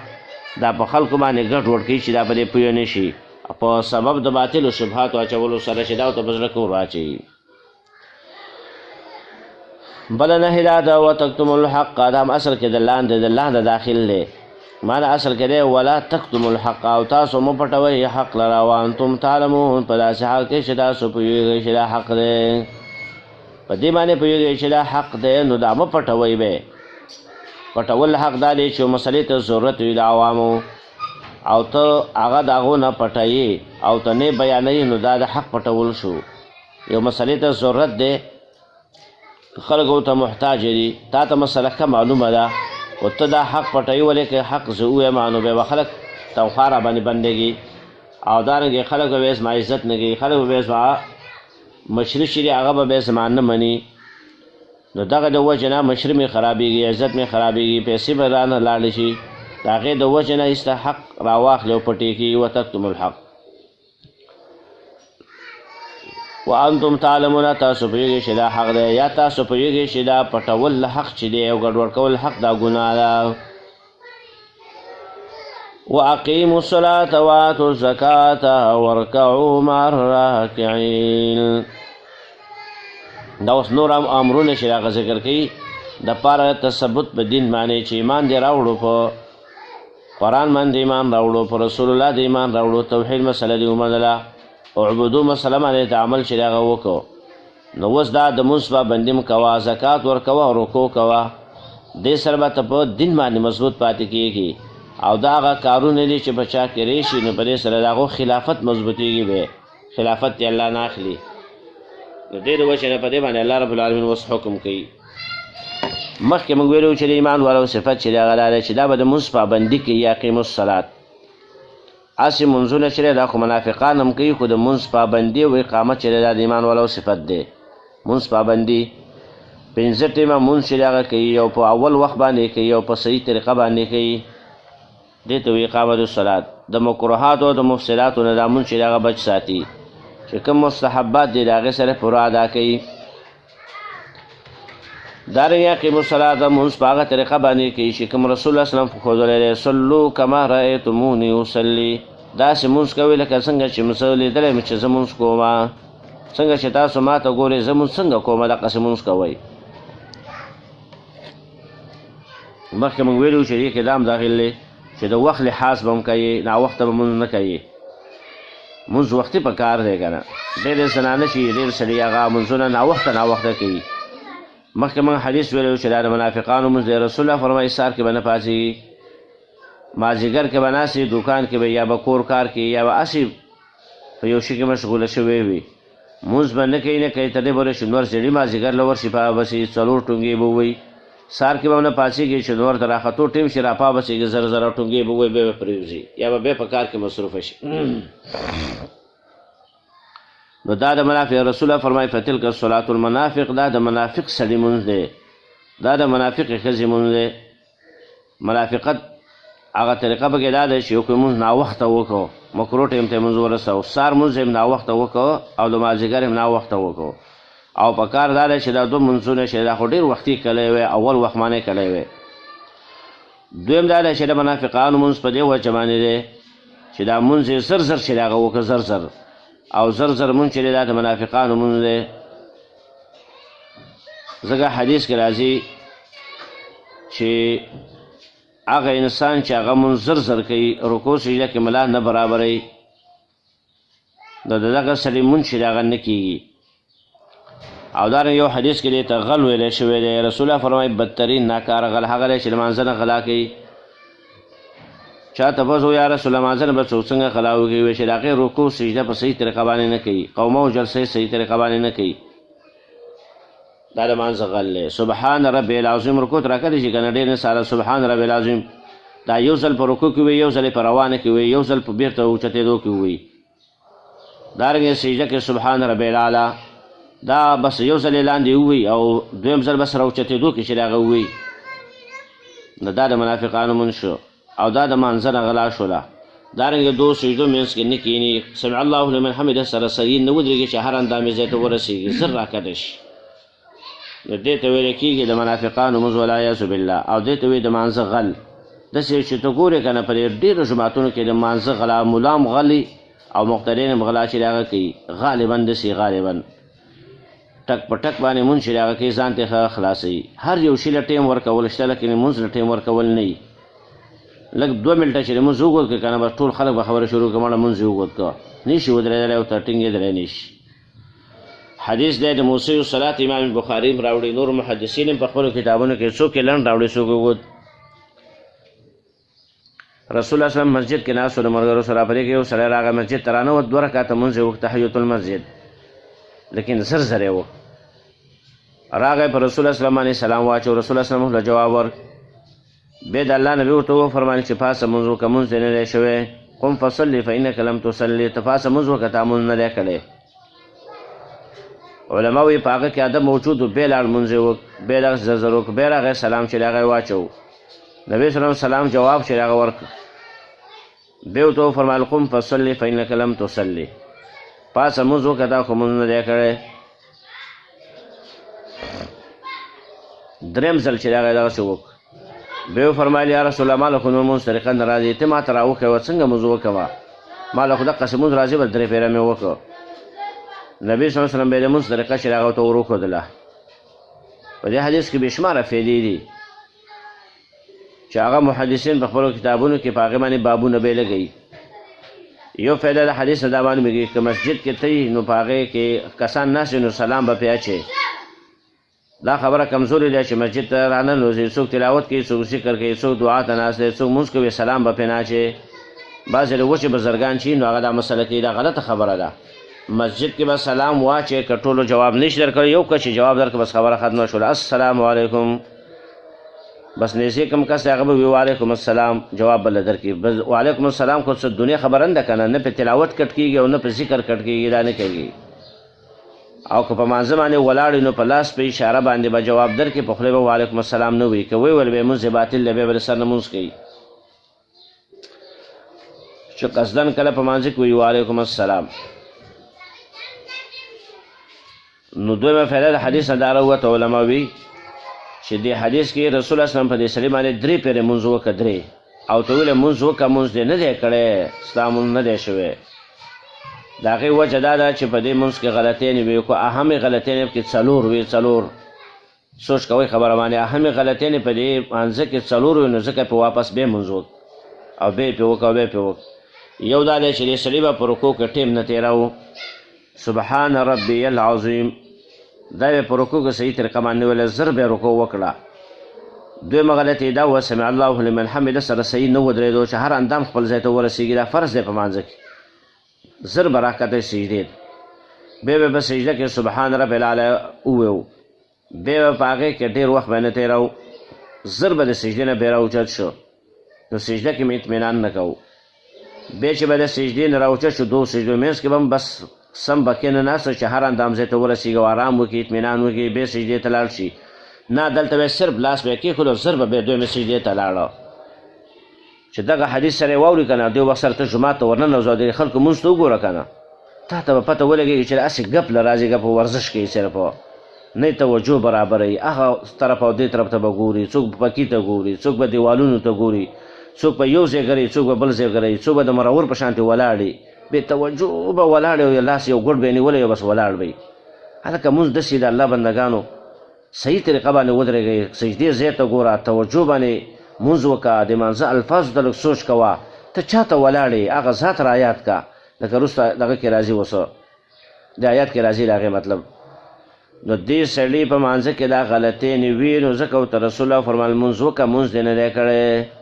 نو دې نه معلومه شوه چې په رکوع سجده او په قومه او جلسه کې اطمینان دا فرض دی علماوي فرض که داسې مونځ چا وکړو دا به دوباره مونځ کې مونځ نه دی شوی او بل حدیث کې ما درته وویل دې ته غل ویلی شوی دی غل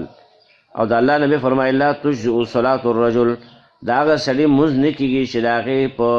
رکوع سجده کې ملا چې د هغه برابره نه کړي رکوع سجده کې ملا برابره نه کړي نو د هغه سړي د هغه زنانه مونځ نه کېږي نو حاصل یې دا شو چې کله ته مانځه باندې ودرېږې لمونځ به ووایې الحمد به ووایې صورت بیا به رکوع ته راښکته شي رکوع ته چې راښکته شوې نو په رکوع کې به سبحان ربي العظیم درې ځل نه کم مه وایه نو د درې ځل نه زیات ویلی شي دا مسله که ته چا کلي غلطه ته کله چې درې ځل به وایې بیا غلی نو چې ملا یې پنځه ځل وي نو دا غوسه یاره مونځ یې ډېر اوږد وکړه هلکه خو ته یې هم ووایه که نه غلی ولې ودرېږې پنځه ځل ووایه سبحان ربي العظیم اووه ځلې ووایه اته ځل نهه ځل لس ځلو پورې ووایه بلکې دې نه هم زیات ویلی شي خو یو حدیث نه معلومېږي چې لس ځلو پورې ته سبحان ربي العظیم پکې ووایه دارنګې سبحان ربي اعلی په سجده کې هم درې ځل نه کم ووایه نو د درې ځل نه زیات ویلی شي ثواب به دې وشي سجده به هم د اوده شي پنځه ځلې ووایه اووه ځلې ووایه اته ځل لس ځلې ووایه ښه په سوچ باندې دارنګې سمع الله لمن حمده سره چې ودرېدې نو وبه وی اللهم ربنا ولک الحمد دا به ووایې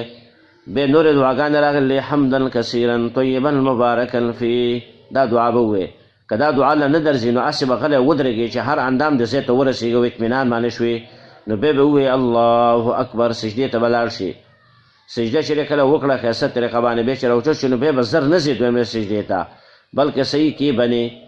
دعا راغلی دلته هغه به ووایي، که دعا نه درځي نو غلی به کښېنې یا داسې لنډې ووایه رب اغفر لی رب اغفر لی. دا سړی ویلی شي ښځه ویلی شي، 2 ټکي دي بس 2 ځلې ووایه رب اغفر لی رب اغفر لی، او هر اندام د ځای ته ورسېد نو بیا به دویمې سجدې ته لاړ شي. دغسې مونځ وکړه چې د مونځ په دې رنګ کې د اثر پیدا شي، په زړه کې به د یو رڼا پیدا شي، او دارنګې مونځ به له بیا خوند چې د هغه درکوي. او دا خو هسې مونځونه دي چې د خلکو برباد کړي دي. فویل للمصلین، الله فرمایي هلاکت دی د مونځ کوونکو لپاره چې مونځ کوي او د مونځ د مطلب نه خبر هم نه دي، زر زر هم کوي او ناوخت هم کوي اکثره، او دارنګې په صحیح توجه باندې هم نه کوي. نو چې څوک ناوخته مونځ کوي او زر زر یې کوي نو رسول الله فرمایي دا د منافق مونځ دی. ته چاته منافق وایې او څومره غوسه وله ورځي، هلکه دقې ته د منافقانو مونځ وایي چې دا زر زر هم کوي او ناوخته هم کوي. دقې ته رسول الله ته منافق ویلي فتلک الصلاة المنافق، دا د منافقانو مونځ دی. موږ په چا فتوا خو نه لګو، د الله نبي دا خبره کړې ده. نو د مونځ پابندي د ایمان والاو صفت دی. واقیموا الصلاة، که اوسه به چا دا کړي نو اوس دې توبه وباسي او بیا دې ښایسته مونځ کوي او په توجه دې کوي او اوږد مونځ دې کوي او په ټیم باندې دې کوي. دویم حکم دا دی واتو زکات، ورکوئ تاسو زکات. دې نه معلومه شوه چې بني اسرائیلو باندې مونځ هم فرض و زکات هم پې فرض و، او زموږ په امت کې هم دا دی مونځ پابندي به موږ کوو، زکات به م ورکوو. خو زکات په هغه چا فرض دی چې د هغه مال نصاب ته رسیږي. د چا سره 2.50 نیمې تولې وي سپین زر، یا د چا سره 2 تولې یا 2 نیمې تولې سره زر وي، یا د دې پیسې ورسره وي په کور کې، نو بس دا نصاب مالک شو. او په دې پیسو باندې کال چې د هغه تېر شي کال، نو دا به کال کې بس د هغې زکات ورکوي. او زکات ډېر معمولي شی دی، خو د خلکو په ځان باندې ګران کړی دی. په 1,00,000 روپو کې 2.5 روپۍ دي. یوه به دې خاندي او بله به دې ژاړي، خو دا به ورکوي ځکه دا فرض دی. داسې به نه کوي چې مونځ مفته مونځ دی دا خو کوي خو زکات نه ورکوي، نه د دې تپوس به نه الله کوي. حدیث کې راځي رسول الله صلی الله علیه وسلم فرمایي کم انسان چې پیسې جمع کوي او د هغې زکات نه ورکوي کال کې که نه، قیامت کې به الله د دې مال نه مار شي، د هغه جوړ کې مار غټ مار به ترې جوړ شي، او هغه به راودانګي او د دې مرۍ نه به چاپېری شي، او د دا وښکي چې کوم دی وښکي دا ډېر زیات خوږېږي، دا شونډه وښکي، دې له به دا مار به ټکونه ورکوي او ته وایي انا مالک و انا کنزوک. دا مار به ورسره خبرې کوي، زه ستا مال وم او زه ستا خزانه وم، صرف پیسې دې جمع کولې 10 لکه دې جمع کړې 50 لکه کروړ ته دې ورسېدې او زکات نه خبر هم نه وي چې د زکات د الله حق دی، په کال کې به یو ځل زه ورکوم. دې وجه نه حدیث کې راځي چې دا بارانونه چې الله بندوي د دې وجه هم دا دی. رسول الله فرمایي خلک به زکات د مال نه ورکوي ځکه الله پې بارانونه هم به بند کړي. اوس وګوره که نه نور ګناهونه هم ډېر دي، الله دې موږ ټولو ته معافي وکړي. بازار ماحول د سره ووځي نو صحیح ته پته ولګي څونه ګناهونه دي موږ او تاسو کې دي او په عامو خلکو کې او په معاشره کې دي. لیکن یو لویه وجه د باران د بندېدو هغه ګناهونه کول دي. بله لویه وجه دا ده چې خلک زکات د مال نه ورکوي، نو په دې وجه باندې الله بارانونه بند کړي دي. نو وآتو زکات، زکات چې هغه ورکوئ. ورکعوا مع الراکعین، او رکوع کوئ سره د رکوع کوونکو نه. دې کې خو یو اشاره دی ته ده چې رکوع نه مراد چې د هغه یو قول دا دی، دې نه مراد انقیاد دی، تابعداري کوئ سره د تابعداري کوونکو نه. راکعین نه مراد څوک دی؟ محمد صلی الله علیه وسلم او د هغه ملګري صحابه هغه ترې نه مراد دي. د هغو سره یو ځای تابعداري کوئ. هغې چې څنګه تابعداري کوي ما انا علیه و اصحابي، نو دقه شانتې تاسو هم تابعداري کوئ، انقیاد کوئ. دویم د رکوع نه مراد دا رکوع شرعي ده. خدای به ولې خاص کړه مخکې ولې اقیموا الصلاة، بس اوس به وی رکوع وکړئ سره د رکوع کوونکو نه. وایي د دې وجه چې راغله ده بني اسرائیلو به د خپل مانځه نه رکوع ایستلې وه، یا بني اسرائیلو د مانځه کې په د رکوع څه اهتمام یې نه کوو، رکوع ته څه توجه نه ورکولو، نو الله خصوصي په امر په دې باندې وکړه. رکوع دونه مهم شی دی. وګوره الله وایي د مونځ پابندي م کوه، خو ورسره رکوع م کوه سره د رکوع کوونکو نه. معنا رکوع بني اسرائیلو به د دې اهتمام نه کوه، رکوع به یې زر زر کوله، توجه به پکې نه کوله، یا رکوع بلکل له مانځه نه ایستلې وه. نو الله ورته وایي رکوع وکړئ سره د رکوع کوونکو نه. رکوع مه پرېږده، رکوع خو ډېر مهم شی دی. دریم دا دی چې په دې کې اشاره ده مونځ د جماعت ته. ورکوع نه مراد چې هغه ټول مونځ دی، او راکعین نه مراد مونځ کوونکي دي. معنا مونځ کوئ، رکوع کوئ سره د رکوع کوونکو نه. مراد ته نه چې مونځ کوئ سره د جماعت د مسلمانانو. مسلمانانو په جماعت کې ودرېږئ دې نه د جمع مونځ فرضیت چې هغه ثابتېږي. تفسیر قرطبي رحمه الله وی چې دا دلیل دی په دې باندې چې په جمع باندې مونځ کول چې هغه فرض دی، مګر که سخت عذر د هغې د وجې نه سړی جومات ته لاړ نه شي، نور سړو لپاره مونځ کول په جمع فرض دي. ورکوه مال راکړئ دا پې دلیل دی، ځکه الله امر کړی دی. امر رکوع کوئ سره د رکوع کوونکو نه. رکوع کوونکي څوک دي؟ مسلمانان دي، مؤمنان دي، په جمع ولاړ دي، نو د هغو سره تم رکوع یو ځای کوه، معنی په جمع باندې مونځ سره کوه. نبی صلی الله علیه وسلم هغه کسان چې په کور کې بلا عذر مونځ کوي څومره تو غوسه دی، د الله نبي فرمایي زما زړه دا غواړي چې زه ځوانانو ته حکم وکړم چې هغې لاړ شي او لرګي را جمع کړي، خشاک را جمع کړي او رای وړي، او زه یو مونځ کوونکی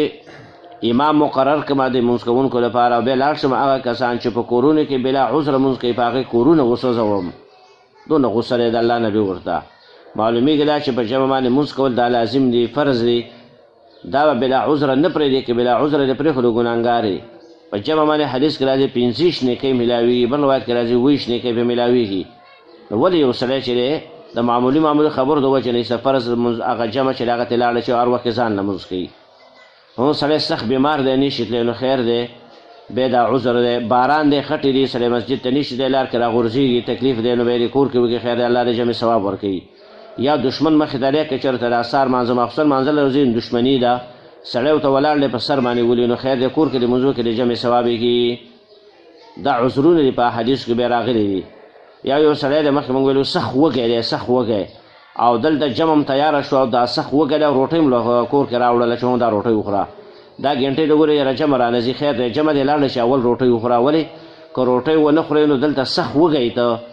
ګزاره دې نه کېږي. نو که جمع لاړ چې په جمع نه پوهېږي، په مانځه باندې نه پوهېږي، بد رد به هم وایي، ملا ته به هم غوسه وي، ولې مونځ وکړه، دا ټول د دې نه پیدا شو چې ته وږی، نو دې وجه اول روټۍ وخوره، دا عذر دی، خیر دی جمع مونځ به بیا وروسته وکړي.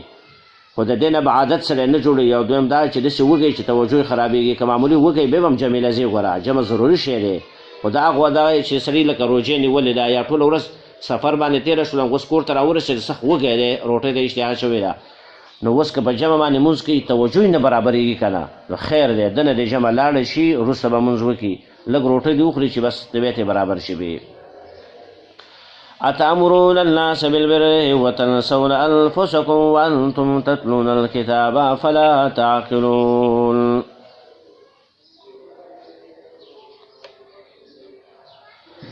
زه بس به کوزې پورې بیا به انشاءالله نور بیان کړو.